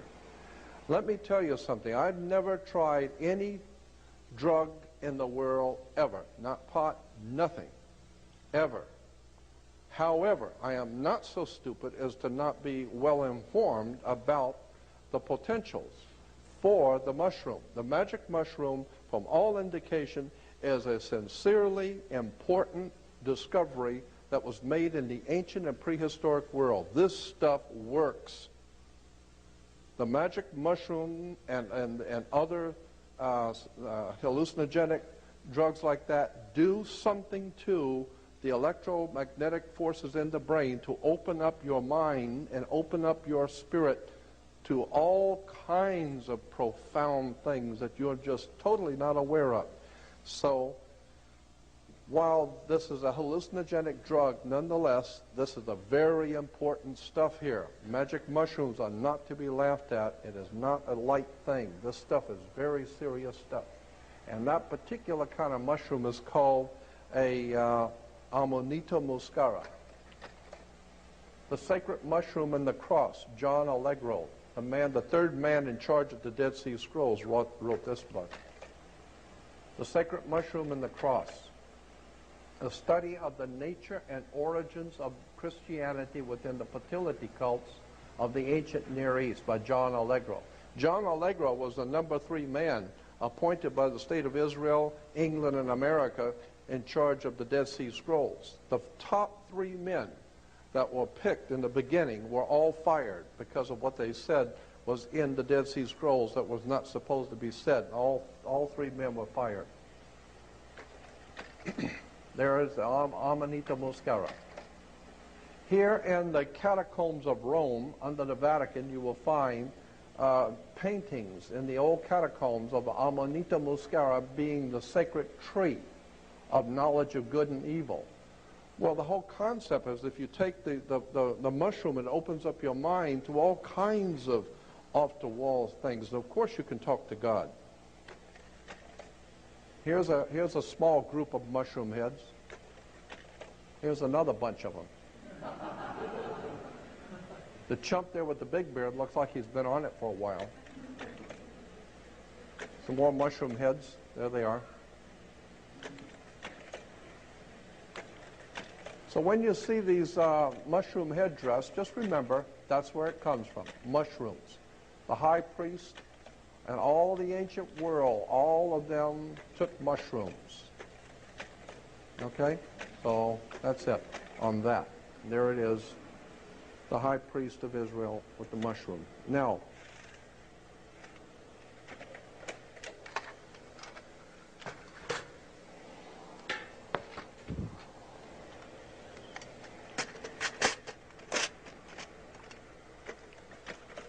okay. Here you will see the headdress. The Pope's headdress is called the Pope's mitre. The word mitre comes from the word in the Catholic Encyclopedia, the word mitre for the Pope's headdress. Mitre comes from the word Mithra, because Mithra was the god of Rome before the Vatican became the Vatican. Mithraism was the worship that was going on in the Roman Empire. Now, the headdress is called the Pope's mitre. A lot of people do not know where that headdress came from. It actually goes back to the Hebrew, because here is an old wood carving picture of Christ before Caiaphas, the Hebrew judge, and Jesus is being brought before Caiaphas. And you will see on Caiaphas the papal headdress. And incidentally, you'll see that moon in front of the headdress. That's the symbol of the moon god, sin. This is why today you can still go to what is called a synagogue. Synagogue is the mountain of the moon god, Sin, Sin-Ai, or synagogue. But, again, the headdress is Hebrew. Why? Because, and this is very important, the ancient world believed that one of the gods, the most important god, was a fish god. And remember Amos and Andy with king fish? Yeah, the fish god. This is why today even Christians still have fish on the car. It goes back to the old ancient Phoenician, Canaanite, Babylonian fish god, Dagon. Dagon, the fish god. Most Christians driving around with fish on their cars have no idea in the world why they got a fish with a symbol. It goes back to the fish god, Dagon. This is in the old Assyrian system. He was called Anis, the fish god. The Assyrian, again, Dagon, the chief god of the Philistines, was Dagon, from which we get Dragon. Dagon, the fish god. You'll see he's wearing the fish on his head. Here are the priests of Dagon. This is why the Pope wears, you see, the fish head. The fish head of Dagon, the old pagan fish god of the Phoenician, Canaanite, ancient Phoenician, Canaanite, Assyrian, Babylonian, Sumerian worship of the fish god. So when you see the Pope, just remember that headdress is the worship of a very ancient pagan god. Here it is again, the fish head.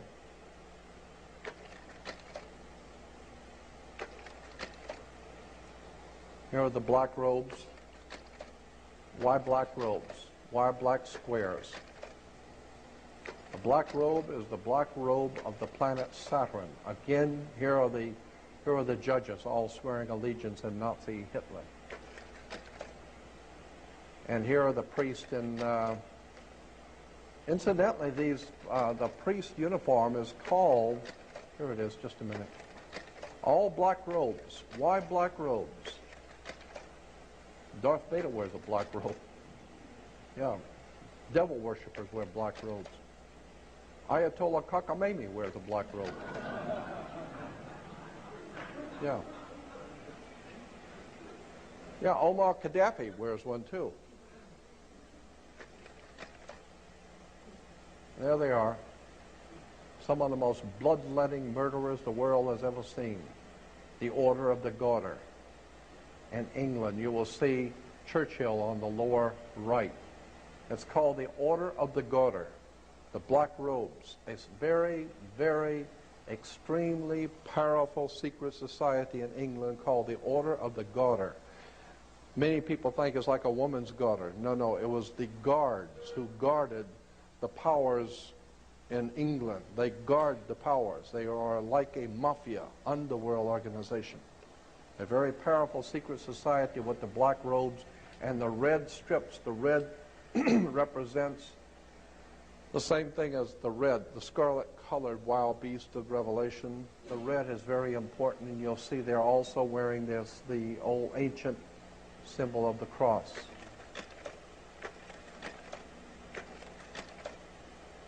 Yeah, Mussolini and the fascists, they also have black uniforms.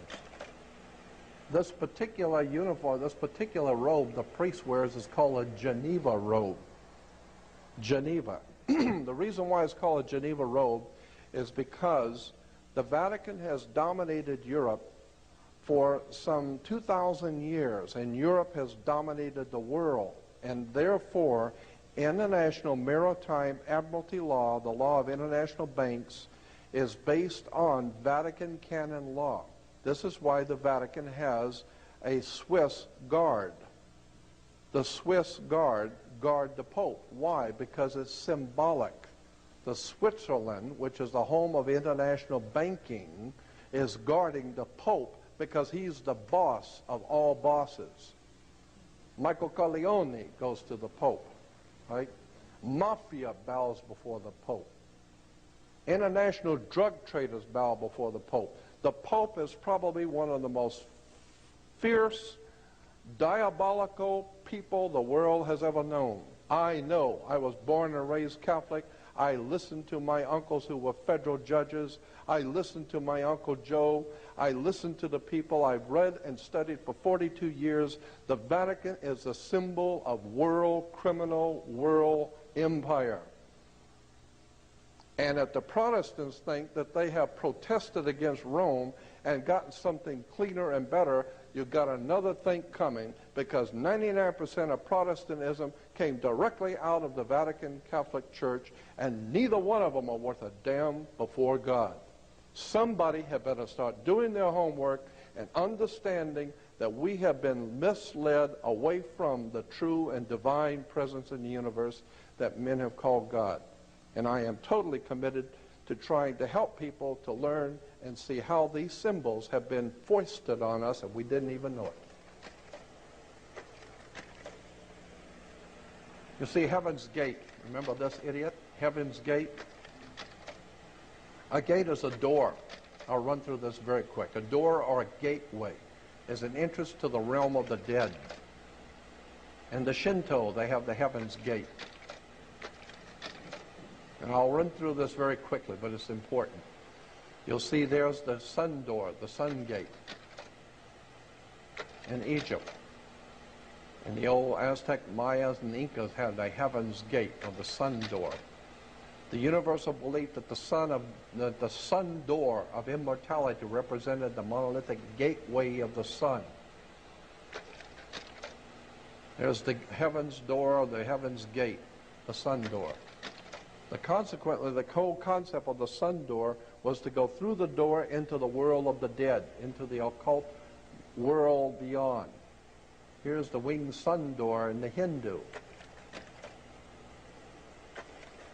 The sun doors. This goes all the way back to the Akkadian, Babylonian, Sumerian belief that the gods will lead you through heaven's gate, or the sun door.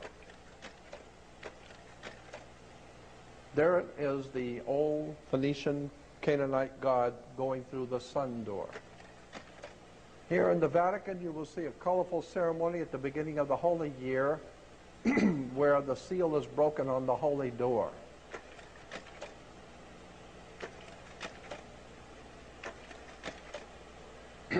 With only fewer than 880 days left before Pope John Paul opens the holy door for the Jubilee year of 2000. One of the most solemn events in the Church's calendar is the opening of the holy door. Here is the Pope going through the sun gate, the holy door. The Pope immediately after entering the Basilica through the holy door, the sun gate, the old Phoenician, Canaanite, Assyrian sun door. This stuff is as ancient and as pagan as it has ever been. And most people see this and have no idea. They think it's people see something like this on television. Oh, it's very holy. The only thing holy in Rome is the stories. They're full of holes. The concept is the whole thing is nothing but a story. And it has been misrepresented. And again, let me say, I am totally convinced that the New Testament is a profoundly important story, but it has been misrepresented by the people who are far smarter than we are. They have put all of this stuff together and they figured we'd never find out.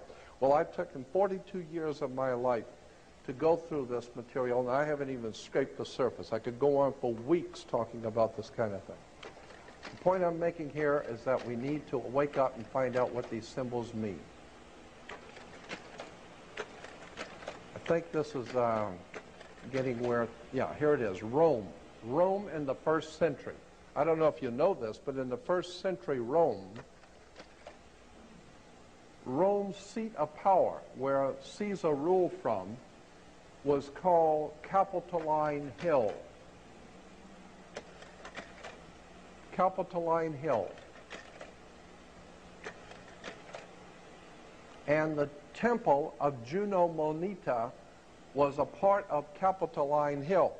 Juno Moneta, which is where we get Juneau, Alaska. Juno Moneta is where we get the word moneta, is where we get the word money. It's because this is where Caesar coined his money, in the temple of Juno Moneta, money. So of course, Caesar, before he went in before the, quote, Senate, end quote, he had to go to the bankers, had to go to the temple to see what the bankers want before he goes into the Senate. There is Capitoline Hill. It's up on the hill. We still say that today. The president's up on the hill. Not realizing when you see the president of the United States up on the hill, this is all Rome.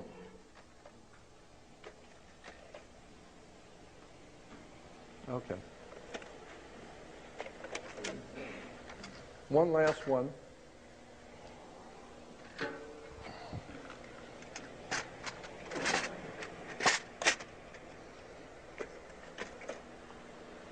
Yeah, domes. Domes are very important. The word dome comes from a Latin word domus. Domus gives us domesticated, dominate, Dominican Republic, domineering, domus. Domus meaning the presence of the divine. Domus. The presence of God, the presence of divine. Domus. And you'll find domes everywhere. Churches have domes. Religious buildings incorporate a dome. The Vatican, dome. St. Peter's, domus. Here we have from a publication showing Jesus giving the keys to Peter, the keys of heaven, the two keys. And you'll see in the back the Vatican. Domus. So Jesus is giving the keys to Peter for him to rule through the Domus. Now, why is this important? It's because, in point of fact, the United States government has the same identical dome as the one in Vatican. Identical. It's because this government is dominated by international maritime admiralty law, the law of international banks. International maritime admiralty law is based on Vatican canon law. Vatican canon law is the law of banks and money. And consequently, that's why the Pope has a Swiss guard. Switzerland is the bankers of the world. Consequently, you need to understand what these symbols mean. Let's see if there's something else on here. No. Yeah, there it is, a mortarboard derived from a cap worn by Roman Catholic clergy. A mortarboard is now a symbol. The red square, yeah, these are squares. Here's the Pope bowing before a mafia. Yeah, you got to ask yourself, how come the Pope has to bow to get the square on his head? You better check this out and figure out, why does the Pope have to bow to politicians?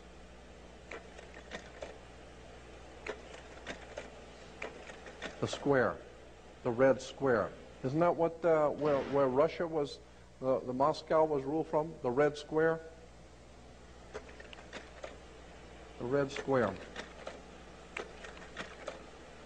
You find that in the Vatican, the red square. The Nazis used the red square.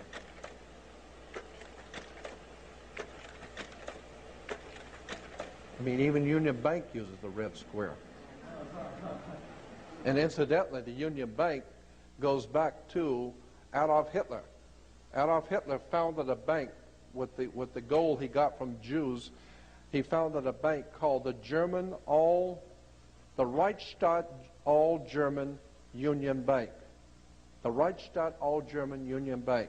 Today, the Reichsstadt All-German Union Bank is known in our country as Union Bank. Union Bank was founded by Adolf Hitler.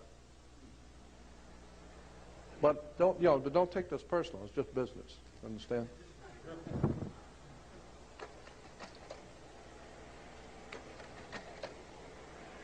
Here is a red shield, Rothschild, and what do you see as a symbol of fascism? Fascism was an authoritarian political movement. The last sentence, it says, its name was derived from a fasces, a Roman symbol for authority consisting of a bundle of rods and an axe. Political life. In most cases, fascists have come to power after a nation has suffered an economic collapse, a military defeat, or some other disaster. The fascist party wins mass support by promising to revive the economy and restore national pride. Say it again? When? Okay. Political life under fascism. In most cases, fascists have come to power after a nation has suffered an economic collapse, a military defeat, or some other disaster. The fascist party wins mass support by promising to revive the economy and restore national pride. Where have we heard this crap before? The people running this country are nothing but the patsies for international fascist Nazism. They're fascist murderers all. And one day, there's going to come a time when the divine justice is going to be having its way on this earth, and people like George Bush and all of the other fascist, Nazi, underworld, mafiosi murderers are going to bite the dust. You can bet on it. God has watched the coming and going of Hitler's for thousands of years, and it hasn't impressed him a bit. And the people that are running this government today, they're on their way out too, very soon.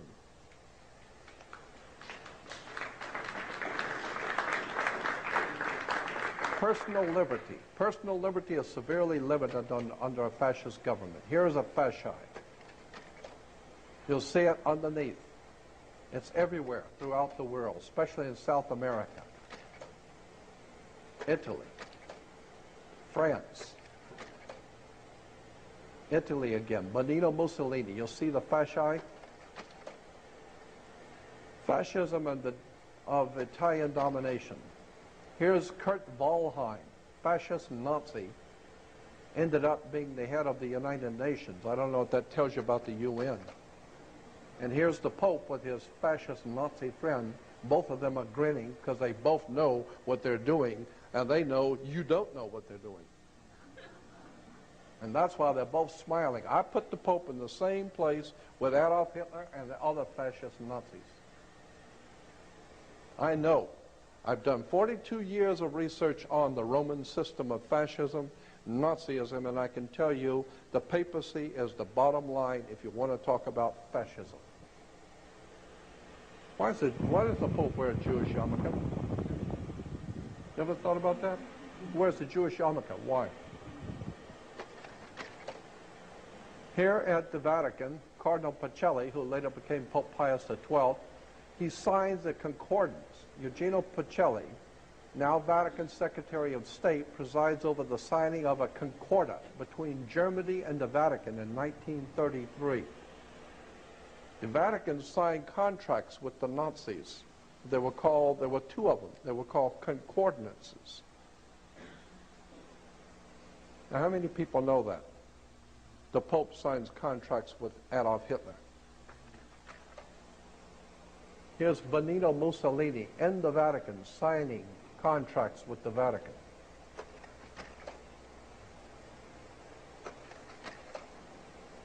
Again, here's another cardinal meeting with all of the fascists on the left. Here are the priests hailing Hitler. Here's Pacelli. Now here's the Cardinal Nuncio, Papal Nuncio in Germany talking to Adolf Hitler. Again, the fasci. Here it is on American coins, the fasci. Here it is in Rome. Take a good look at the fasci on that symbol. Here it is in America. Here it is on the American dime. It's a traditional symbol of republicanism, a fasci as its symbol. Yeah, Republicans have always used the fasci because they crawl on their knees before the Pope and the mafia. You see on both sides of the podium, fascis. That's a fasci. And you'll see it with the president and on both sides of the podium.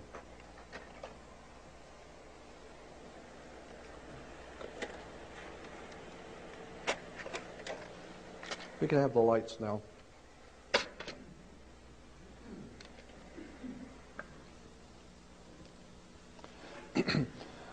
So in conclusion, let me say that what I'm trying to do is alert you and make you aware of the fact that the entire world operates on symbols, words, terms, emblems, national coats of arms, halotry, flags. And for many years I have been fascinated with how much Americans don't know about symbols, and they look at them every day. They haven't got the faintest idea what these things mean. The religious institutions that govern the Western world are as corrupt as any institution that's ever come out of the Western world. But I believe that there is a very powerful story encoded symbolically in the Old and New Testament, but it has been misrepresented. And unless and until we are ready to accept that fact, that there's something in the New Testament that you don't know, there's a symbolism there that's telling you something. And I am fascinated with how much we read things and don't know what we're reading. Let me give you one last example that I think is important and will make the point. On the first day of summer, The sun is as high in the northern sky as it's going to get. It's not going any further north than the first day of summer. It is directly overhead, as high in the northern hemisphere as it's going to get. Each day, from the first day of summer, each day it moves imperceptibly. It moves 1 degree southward each day, going southward. When it hits the halfway point, it is now crossing over the equator at the halfway point, and now it is going to fall. And that's why we call it fall or autumn. Fall because the sun is now falling. It's going. And consequently, it keeps moving until it hits the halfway point, which it crosses over the equator. Now it is the spring in the southern equator, and in the northern hemisphere, it is now fall, coming of winter. But as I said, in Rio and in Brazil, it is now spring, because it's going to go 3 more months until it hits the first day of winter. And the first day of winter, the sun is as low in the southern sky as it's going to get, and that's the first day of summer for Rio. That's why the birds and smart people with money fly south. If you got money, you go south, follow the sun, right? So consequently, the sun, which was doing just fine, it was really hot and doing great, and when it reached the halfway point, the constellation that it hits every fall is the constellation of Scorpio. Scorpio is the constellation that begins autumn, and therefore it's this kiss of death. The scorpion has kissed God's son, and now he's going to be led to his death in Capricorn. He's going to die. He is fallen. The great Son of God is fallen, and he's going to fall all the way down to the southern hemisphere until it hits the first day of winter, which is December 22nd. Yes. On December 22nd, the sun rises on the lowest latitude, on the lowest point in the southern sky. Now follow what I'm saying. The sun rises on the lowest degree on the 22nd. On the 23rd, the sun rises on the same identical degree. It's so perceptive, the U.S. Navy has the instruments to tell you. It did not move 1 degree south. It did not move 1 degree north. It's on the same identical degree. On the 24th, it rises, and it's still on the same identical degree. Therefore, the ancient Egyptians knew that, and they said God's son was dead for 3 days. But on the 4th day, which is December 25th, United States Navy devices will tell you that the sun moved 1 degree northward. 1 small degree northward. It's just enough, because the ancient people said anything that was dead for 3 days and has just moved 1 degree northward is born again. It's come back to life. Now it is on its way back to the northern hemisphere. And consequently, when it gets to the next quarter point, which is spring, and at spring it crosses back over the equator, on its way back to, coming back to full grown and full into the northern hemisphere. Consequently, when you die today, we say the same thing the ancient Egyptians said. When someone dies, we say, grandmother passed last night. Grandfather passed away. Or uncle passed on. Always the word associated with death in the ancient world was passed. You passed last night. Grandmother passed on. But in the Egyptian, they said that when you died, you left from one world and went into another world. So you passed over into a next world. So when you died, they said, grandfather passed over last night. And I've even heard that term. Grandmother passed over last night. Why? Because the sun, which was brilliant in the summer, it hit at halfway point, it crossed over the equator, so it passed over the equator. going to the full summer in the southern hemisphere. In the spring, it's coming back and it passes over the equator again, coming back. And in the ancient world, there was a celebration in the northern hemisphere because the sun, which was dead in winter, has been reborn on December 25th and has now come back to life. And they called it the Passover. So that the Passover is nothing more than the sun passing over the equator. The Passover. Okay? So consequently, when you're, oh, it's a very holy, oh, the Passover. What are you talking about? Sun worship, airhead? Wake up. That's all it is. It's just worship of the sun passing over. And so consequently, the Passover happens on the first week of spring. Well, isn't that strange that it would happen in the first week of spring? Now, of course, Christians would not want to have anything to do with this because this is the Jewish celebration of the Passover. So Christians wouldn't have anything to do with that. But we're still going to be worshiping the sun. But let's call it, let's say that instead of the Passover, let's say that God's Son is, say, resurrected. Let's say he's resurrected and has come back to life. Well, the Son has been resurrected, has passed over.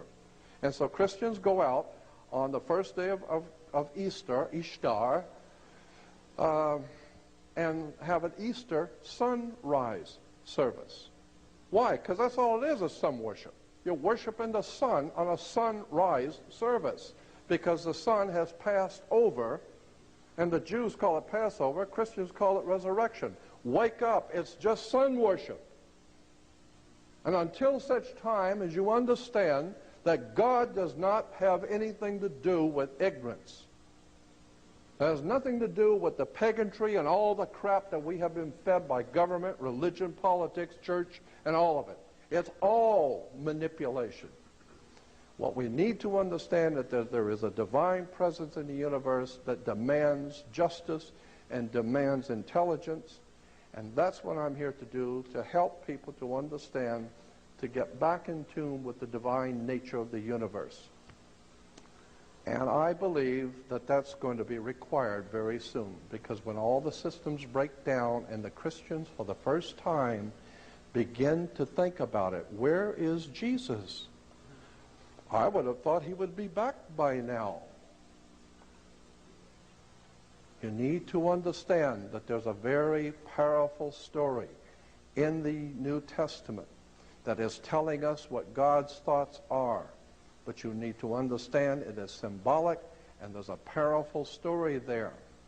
And one day, if I am invited back, I will do nothing more than for 4 hours do a whole theological discussion about the New Testament and the real story that's encoded in the New Testament, because I believe it's a very powerful story, but it's not the one you think it is. So consequently, my last comments are, I do not wish to offend, I wish to educate, because I believe that's what the divine presence in the universe would want, is truth. Know the truth and it will set you free. And I want to thank you.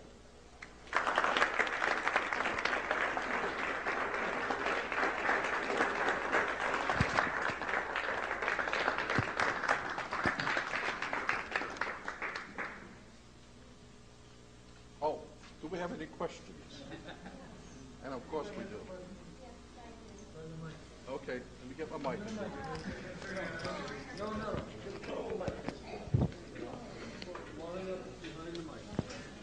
And remember, just because you got questions, that does not necessarily mean I can answer them.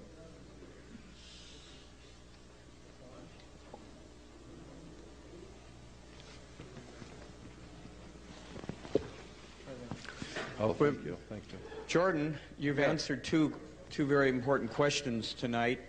I now know what who Ohm refers to, OMM, in the movie THX 1138, who George Lucas very cleverly put in as the god of that whole society that they talked to and who they addressed.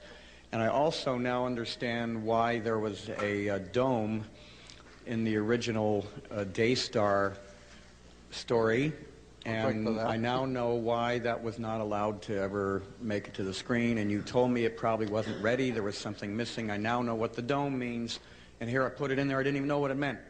Right. Thank you. Now I want to ask you, till the day star shines. Yes. Can you talk a little bit about what Peter meant when he wrote that? And the day star rises in your heart. Mm-hmm. Peter said to continue until the day star rises in your heart. The word day star, Lucifer. Lucifer is the day star. Lucifer is nothing more than the planet Venus. Go look it up in Encyclopedia Britannica. Lucifer is Venus. And Lucifer, being Venus, was the light bringer.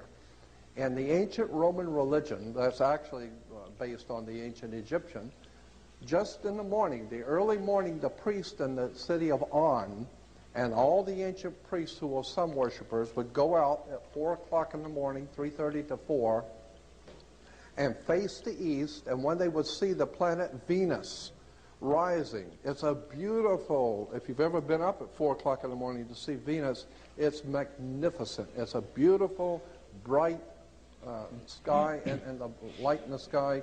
And the ancient peoples realized that when you see that star rising, the sun is right behind it. So it announced the coming of the sun. So it was a beautiful announcer, for the sun was coming. And so it was called Lucifer. Lucifer was the bringer of the dawn, the bringer of the light. And it's called the day star. The day star is the star that brings the day. Day star. Lucifer is nothing more than the planet Venus. Period. Go look at any encyclopedia, go look up in any reference work, I don't care if it's Catholic, Protestant, any Bible reference work, it'll all tell you, all of them, they will tell you Lucifer is nothing more than the planet Venus. But it's highly symbolical, and it means something. It means that light is coming into the world. But the scripture says that the light came into the world, but the world was not worthy of it. Intellectual and spiritual enlightenment is trying to tell you something. And what happens when somebody is intellectually enlightened and trying to teach you something? If you're sleeping in bed and you're sound asleep in bed and someone lights up a 600-watt bulb next to you, the first thing you're going to do is turn away. Why? Because it hurts your eye. You don't want to see it. And then you're going to be mad that somebody did that to you and woke you up with a 600-watt bulb. Why? Because intellectually, someone who is brilliant, who's trying to enlighten you, and you've been sleeping all your life, you're going to be offended that somebody has now caused you to have to think and giving you enlightenment. So consequently, that's what we see all the time. I don't want to see it. I don't want to hear it. Lucifer is nothing more than the day star that brings the day. And it's been misused and misunderstood. Is there a virtuous day star? Oh, yes. Thank you. Yeah. Symbolically, there's a very powerful story in the symbolism of Lucifer, the day star, who brings the light of day. It's a very interesting and very important story, yes. We'll talk about it later. I just want to thank you for all this symbolism, because I'm really into it because of my art background and Flower of Life. But I just wanted to ask you quickly about, I heard somebody mention on the radio about the Twin Towers, about Gemini. Something about the Gemini, the stars. The twins. Twins Yeah, you saw for the that Gemini, the and twin also symbol. 9/11, huh? Yeah. The twin phallic pillars, too, I was showing you. Yeah, right away I thought it said Twin Towers when That's you were it. showing all the phallic signs. But I wanted to know if you could add anything on to that, and also the 9/11. Yes, I will say this, that we today in the Christian West believe that astrology is all of the devil, and actually the word devil is nothing more than the D put upon the word evil. You write evil and put a D in front of it, it becomes devil. Devil, evil, and God is actually taking one of the O's out of good, and it becomes God. God is good and devil is evil. It's just use of words. But in point of fact, there is a very powerful symbolism in this double phallic symbol. And So what I'm saying is that we've been given to believe and understand that astrology is evil, is of the devil and all that, and have nothing to do with it. Why? Because the church does not want you to discover the name of the tomb.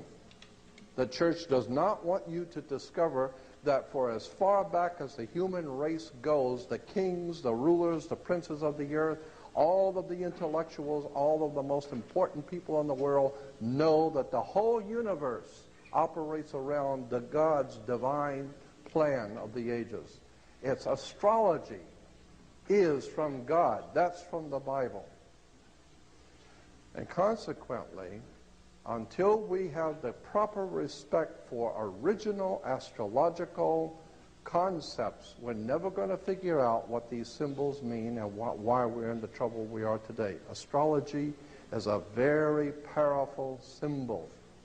And it was used by the ancient Hebrews. It was used by the ancient Christians. And why do you think you have in the Bible, the Old Testament, the 12 brothers of Joseph, and the 12 tribes of Israel, and the 12 apostles? What are you talking about? 12, 12, 12. Why 12? It's the 12 signs of the zodiac, the 12 hours of day, the 12 hours of night. God's Son, that's why 13 is an unlucky number. God's Son, with his chosen 12, is a divine number in heaven, 13.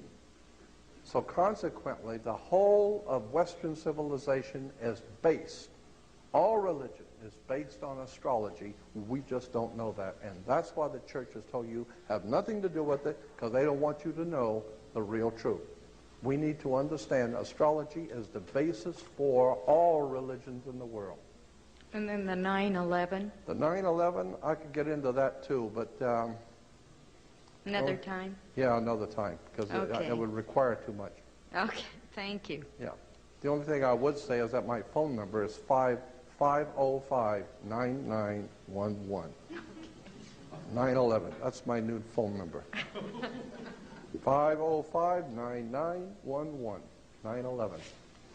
Anyway.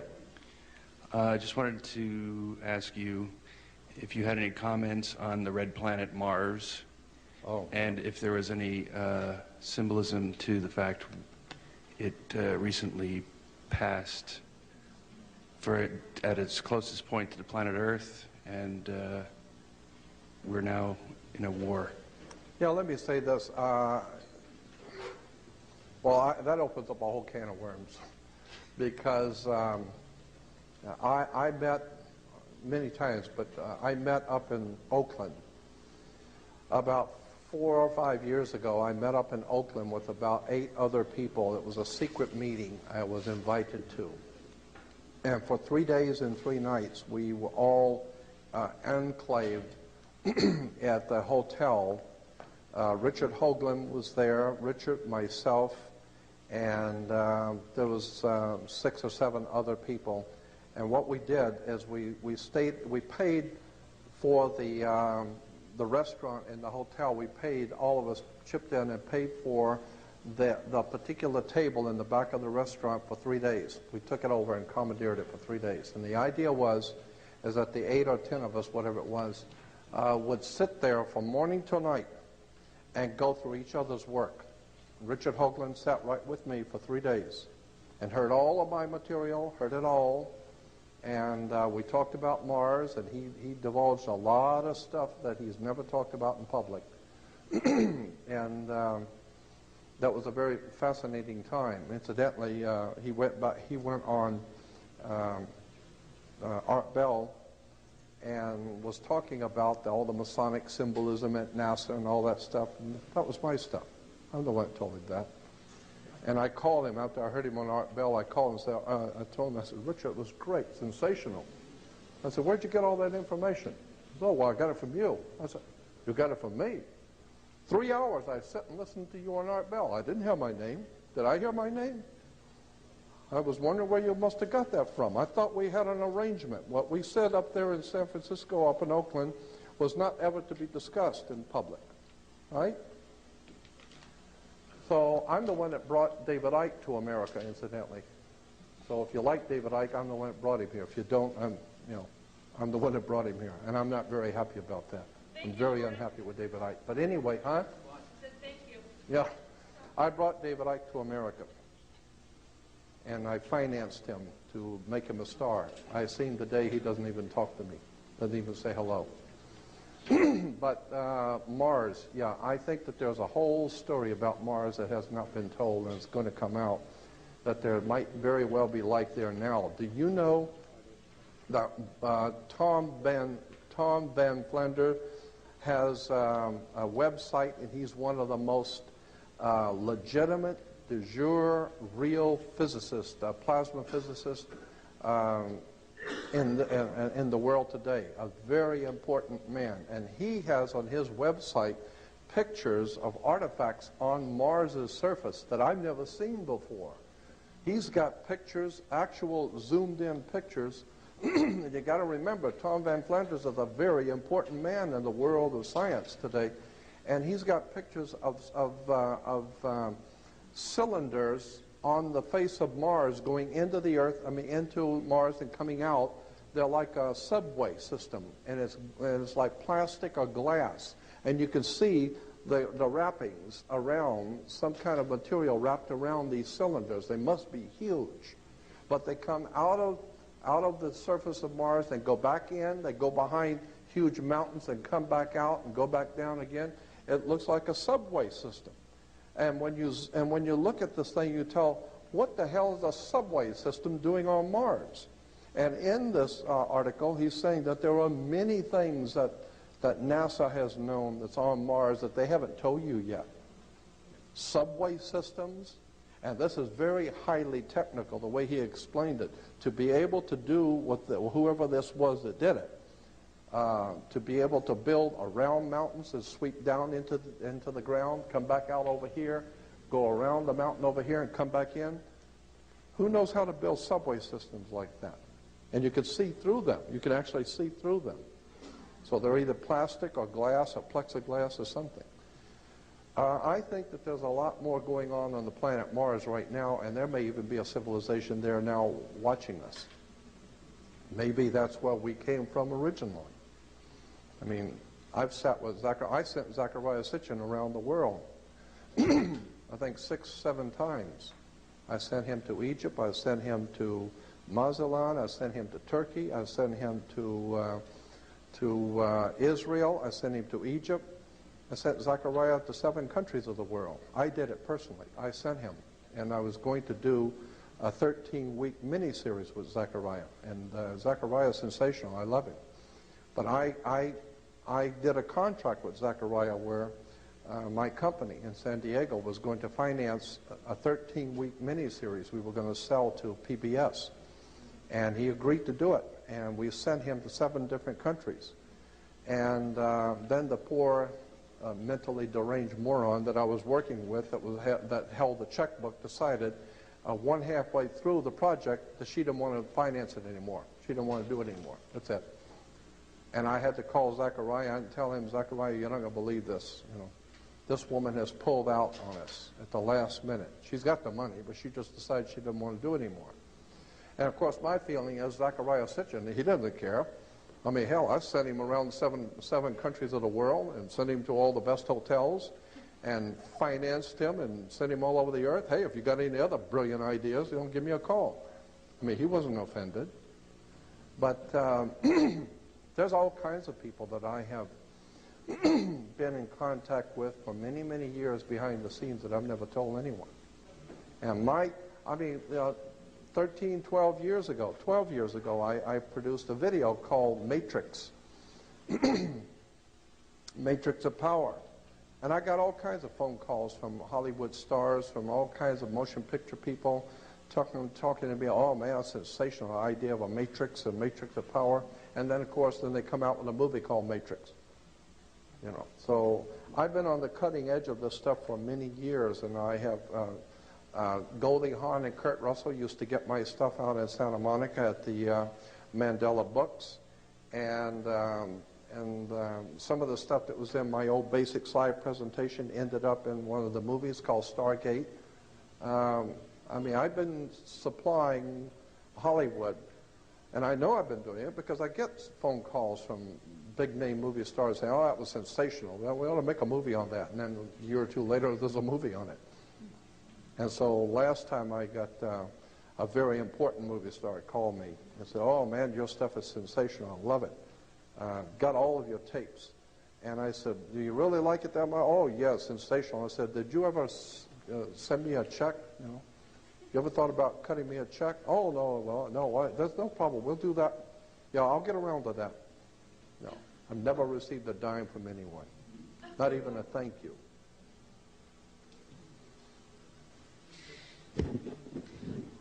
I have a question. I know that you said that you were going to talk later about, or on another occasion, about your interpretation of the New Testament. Hopefully, I will. Well, hopefully you will, yes. But what about the avatar stories from around the world? You know, the ancient Krishna and Rama and Osiris stories and so forth. I also, years ago, heard someone talk about the incident in the New Testament in which Lazarus is described as rising, and showing that the exact same story occurs in ancient Egyptian mythology, where Bethany is Betanu, and Lazarus, I believe, is Lazareu. I mean, it's exactly the same story. The names are changed just ever so slightly. So there are obviously these correspondences through time and yes. different places, but what do you think about the fundamental concept of the avatar phenomenon? I think that Manly P. Hall said it best. He explained that whole thing in a lecture once, where there seems to be a divine mandate in heaven that in all periods of darkness, when there seems to be darkness encroaching on the human family, that the spirit of the universe calls out individual people, and your spirit is moved to do something to help your fellow man, to be a teacher. And so there have always been teachers who have been called in the last and final parts of a dark time on the earth, where the universe puts it into certain people's hearts to be like an avatar, to be like a teacher. Well, we don't have any problem talking about Isaiah, Jeremiah, any of the prophets of old, and Joel, and the Apostle Paul, but to bring it down into modern day, now that's different. Now, if you're going to talk about God's leading you to do something, you must be an idiot. Now, Billy Graham, we understand, he's being led by the Lord. You know, go look in the Oxford Dictionary of the English language. Look at the word Lord. L-O-R-D comes from L-A-R-D. That's the way it was spelled in the King's English, Lord. So consequently, when I see, you know, I'm serious. This is why Christ is the Christos, is oil. Well, congealed oil is the Lord. But the idea of an avatar or a teacher has been with us for thousands of years, and it's true. Every time the world is heading into darkness, it seems like God or the divine presence in the universe moves certain people in their heart to stand up against the darkness and help their fellow man, like the scripture says, you know, just carry even one candle will light a darkened world. So I believe that there is something to this idea that God raises up individuals to enlighten his fellow man at, you know, in dark periods of history. Could I ask you one other question about astral theology? Have you looked into the Mayan calendar? What do you think about that? Well, I think the Mayans and the Aztecs and the Incas and the Toltec and all of those ancient people, I think South America and Central America is just cram-filled with interesting ancient stuff. And we tend to feel that the Egyptians and the people from that area of Africa and in Europe somehow or another got over here to South America because we still have the same pyramids and the same symbolism. We find the same symbolism in Central and South America we find in the Middle East. And so obviously they came from the Middle East and Egypt and Africa across to South and Central America. I'm saying, maybe not. Maybe it started in Central America and South America and went to that way. Why do you, and I am totally convinced in my own mind that the most ancient cultures on the face of the earth, as in South America and Central America, probably 100,000 years old or more. In Peru, in Brazil, and that whole area of the world, I think, is just replete with ancient stuff that far, far exceeds anything Egypt ever did. So I'm seeing that there's a whole world of questions that we've never been allowed to ask. I think the Central and South America is the epitome of ancient civilizations. I don't even know, I don't think that the ancient Mayas and the Aztecs and those people, those are the ones we know of. I think that there were some very old ones, like Earth Base 1. Earth Base 1 is in the Andes. It's as high up in the Andes as you can get, and it is a profoundly, it's so high up that people going there today can hardly breathe. Even mountain climbers say it's very difficult to breathe. It's so far, so high up, and yet the stones are like 100 tons, 300-ton stones, and they're all cut flawlessly and pieced together. And I'm thinking, wait a minute, who moves 200-ton stones in air that even the best mountain climbers can hardly catch their breath? And there's no way to plant food up there. You don't plant anything up at that height. So how did these people feed themselves and move 200 and 300-ton stones? And not one, from all over. They're just huge temples built with these stones. And I'm saying somebody better start looking at this. I'll tell you what I think really happened. I think that we are a creation of someone else. I think that's what happened. I think somebody came here a long time ago and created us. And they're still with us. Where is Earth Base 1 that you refer to? It's I'm not sure. I think it was Ecuador, but I'm not sure. But I'll tell you where you can find it. Well, you just look for it. Just call Earth Base 1. You can look for it in reference works. And on the web, they got a lot of material on Earth Base 1. They call it Earth Base 1 because it seems to be the oldest city on the earth. Incidentally, they say Jericho was the oldest city. No, Jericho is not the oldest city in the world. Heaven. Earth Base 1, now that's old. You know the story about the walls come tumbling down from Jericho? There's only one problem with that story. Jericho never had any walls. You know, I don't know how the walls could fall down from Jericho when they never had any walls. But we don't let things like that bother us. But what I was referring to about the Mayan calendar, 2012, I mean, do you think... 2012, I know. I don't know what that's going to bring, but I got a feeling something as very big is going to happen in 2010 to 2012. We're already in the age of the fifth sun now? I think that's what they call it. All of that kind of stuff, I think, is very, very legitimate. I'm not a world's foremost authority on it, but I know enough about it to know it's very legitimate.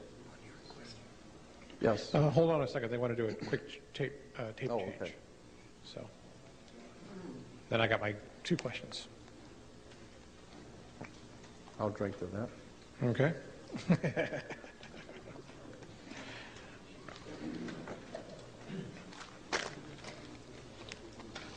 Incidentally, I did a television.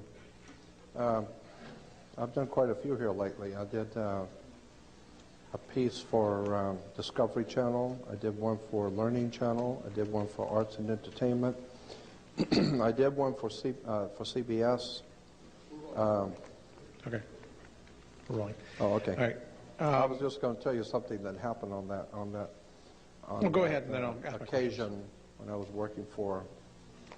That kind of points up what the networks are all about. Well, let me just tell you very quickly. I was hired to do 3 of a 4-part series. The 4th one I didn't work on, but the 3 I did. And the 4th one was, the one I did not work on. You may have heard about it. It's called The Incredible Discovery of Noah's Ark on CBS. I did not work on that one. That was the 3rd in the series. The first 2 was the Ancient Mysteries of the World Part 1 on CBS and Ancient Mysteries of the World Part 2. Then came the Incredible Discovery of Noah's Ark, and then came the fourth one, which is Ancient Mysteries of the World, in which Anthony Hilda was on that one with me. But the third one in line I did not work on, happily, because there were a lot of lawsuits and a lot of bad blood because of that. And the company, the production company out of Utah went broke because of it, because of the lawsuits. And the reason why is because a lot of atheists and agnostics and humanist organizations and people around the country got really upset because CBS did not put a disclaimer saying that this is just entertainment. We didn't really find Noah's Ark. I mean, but they didn't do that. They said the incredible discovery of Noah's Ark. And they went on to show, here's the pictures of Noah's Ark, and it was so ludicrous. It was so incredibly ludicrous. I was laughing at it. It showed the guy taking a picture of Noah's Ark, and then it said, but he fell off the ledge, and they couldn't find him because he died in the snow, and so that's why they don't have the camera in the original picture. And I'm thinking, well, if you don't have the original picture, what the hell are we looking at then? You know, and well, what are we looking at if you don't have the original picture? And so consequently, I was called back to work on the fourth one, and so I asked the field director, I said, did you guys got a lot of heat from that last one you did on the incredible discovery of Noah's Ark? He said, yeah, a lot of lawsuits, a lot of stuff. And I said, did you guys really find Noah's Ark? And he said, come on, this is America. You don't have to be intelligent here. This is just entertainment. You know, I mean, this is America, my God. This is not Europe. You know, you don't have to be intelligent here. You just tell the people what they want to hear. And I thought, wow, that's you know, that was over dinner with the whole crew. And I asked him, you really find, he said, come on. We tell the people what they want to hear. This is CBS. It's just the money. It's just a business, okay? We tell people what they want to hear. So that tells you something about CBS and the rest of them. Well, it's Hollywood. Touche. So what's your question? Okay. My old friend, my good friend. First one, I want to make a note about Darth Vader. He's also Lord of Sith, S-I-T-H. Good. I follow the Star Wars stuff, so I figured I'd want to give you that pointer there. Throw that one in, okay. So it's documented now. My first question is regarding Isis, Ra, Elohim. Yeah, El. Yeah, Isis, Ra, El. El, okay. Isis was a feminine principle of wisdom in Egypt. It's spelled I-S-I-S, Isis. Then the coming of one of the pharaohs changed the worship of Isis to the worship of Amun-Re, Amen Ra, which is incidentally why Christians still say Amen at the end of the prayer, because they're sending the prayer through God's Son, Amen Re, Amun Ra, Amen. And consequently, when the Phoenician Canaanites, when the Hebrews went north into Palestine, they encountered a people that were already there for thousands of years. They were called Palestinians, which was very clever. I mean, that's where you would expect to find Palestinians, is in Palestine. And so when they went into Palestine, they had already learned all the wisdom and the religious teachings of Isis, spelled I-S-I-S. Then they learned the new concept of the new religion of Amun-Re, R-A. And now they encountered the Palestinians, and the Palestinians' god was El, the planet Saturn, El, E-L. Consequently, the religion grew out of Isis, Ra, El, I-S-R-A-E-L. Israel is nothing more than Isis, Ra, and El. Consequently, there's nothing holy about Israel. And why is Jerusalem called the holy city? The holy city is because, yeah, they're full of holes. The holy city is because every kind of licentious, filthy, degenerate religion that can come into the mind of men has been practiced there. Everything from child sacrifice, pornography, violence, human sacrifice, I don't care how filthy it is or how dirty it is, they were doing it in Jerusalem. And that's why symbolically God's Son, the light of the world, would say to Jerusalem, Jerusalem, Jerusalem, killer of the prophets and stoner of those sent to you. Anything that is truly enlightened and intelligent wouldn't have a damn thing to do with you. All you do is child sacrifice, pornography, violence, money grubbing, money changers. The whole thing was filthy from day one. There ain't nothing holy in Jerusalem. Ain't never been nothing holy in Jerusalem, and there's nothing going to be holy in Jerusalem, Salt Lake City, Rome, or any place else. Religion is nothing more than manipulation of the human mind. There is a powerful spiritual dynamics to the universe, but unhappily most Americans haven't got into the faintest idea about any of that. And I think that that's what's coming. I think there's going to come a time when we're going to start thinking in terms of, wait a minute, let's back up and look at this all over again. Who are we really, and what is astrology, and what is the Bible, and who really wrote it? And that's what I'm hoping to do, to be able to enlighten people that there's something else going on we haven't been told. Yes, what else? And the final thing is, a friend of mine wanted me to ask you, where does the Jesus, the oil of Christ, story actually fit then? What is the, or who is Jesus Christ to you, or is your understanding of these things? Well, Christ is merely oil, and oil was used to anoint kings and princes, and all of the ancient world. All the ancient world always anointed their kings and rulers and princes with oil. They poured it in the head of the kings and princes, and therefore you were anointed. The word anoint was a word that was used in relation to sex. And so the king always represented the penis head. The king was always the big cock in town. He was the major penis head. He was the major man. He represented the male fertility. And all the women belonged to him. He was the king. So he represented the male phallic. And in the ancient world, they always lubricated the head of the male phallic in sex. So that's why you would anoint the head of the king. The head of the king represents the head of the penis, because the whole concept of man ruling is a sexual thing. It's been around for thousands of years, the war between male and female. It's a war going on between male and female. And in the patriarchal system of things, the king represented the male phallic. And we got a bunch of Peter heads still running in Washington, D.C. They're all a bunch of penis heads. They think with their penis. They think with their penis. That's all they are. That's all. You know, Bill Clinton, he thinks he's the only one. That whole thing is filthy. It's nothing more than sex and power. We're talking about mafia, sex, drugs, entertainment, buying and selling. Anyway. Hello, Jordan. I hope I don't offend anyone.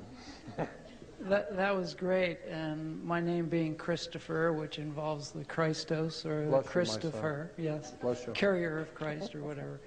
I've had to go with that my entire life. I think it's a wonderful name. I think it's a wonderful name. It made me think there when you were talking about it, how, you know, oil, of course, to the ancient world was also things that kept an artificial light going in the darkness. Exactly. So that's probably where that applies.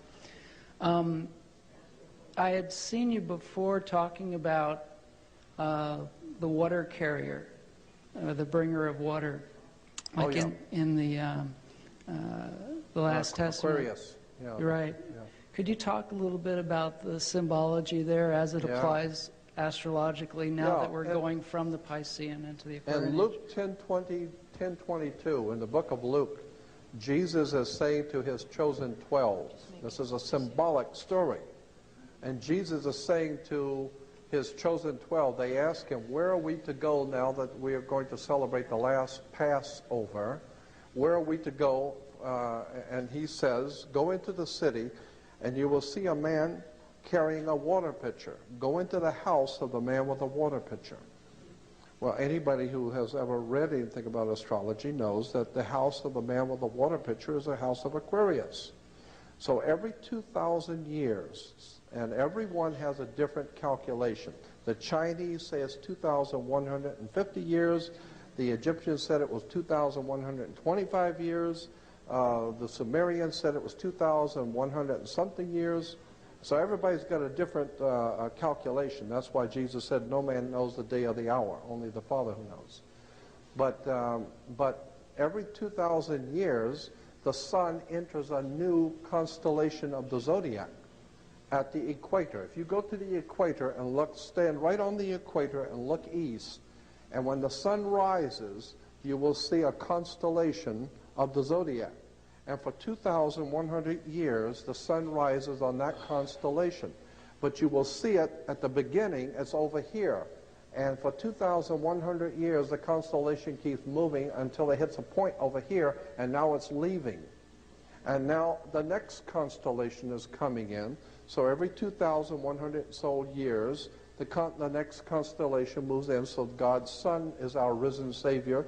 He rises in the next constellation of one of his chosen 12. And so in Luke 10:22, he says, go into the house of the man with the water pitcher. What we're talking about is Jesus was the great fisherman, represented by the fish, because it's Pisces. We've been living in the age of Pisces for 2,000 years. So when we hear people today saying we're living in the end times, the last days, we are living in the end times, last days of Pisces. And before Pisces, go backwards. This is the way you do it. You go backwards in the zodiac, not forward. What was the constellation 2,000 years before Jesus? Was the Aries, the ram. That's why the Jews blow the ram's horn. The shofar is when the sun would come up, they would blow the ram's horn, because it's the 2,000 years of Aries, the ram, God's son in the age of the ram. And that was, and then of course Moses inaugurated the 2,000 years of Aries the ram, that blow the ram's horn. And that's why when Moses comes back down from the mountain, he sees the children of Israel worshiping a golden calf. Golden, the sun. Calf, Taurus, the bull. The Taurus, the bull, golden calf. Consequently, the Jews were into astrology. And they realized that every 2,100 years, the Son, the Redeemer, our risen Savior, will come back into his kingdom. And now we're waiting for God's kingdom to come and his will to be done on the earth as it is in heaven. Meaning that we're waiting for the sun to rise on a new dawn, a dawning of a new era, in which mankind will now step into the age of Aquarius for the next 2,000 years of human existence. The Bible is replete with this stuff, and all you got to do is spend hours and days and weeks at the seminars and the seminaries and talk with the rabbis, and they all tell you, of course, that's what it's all about.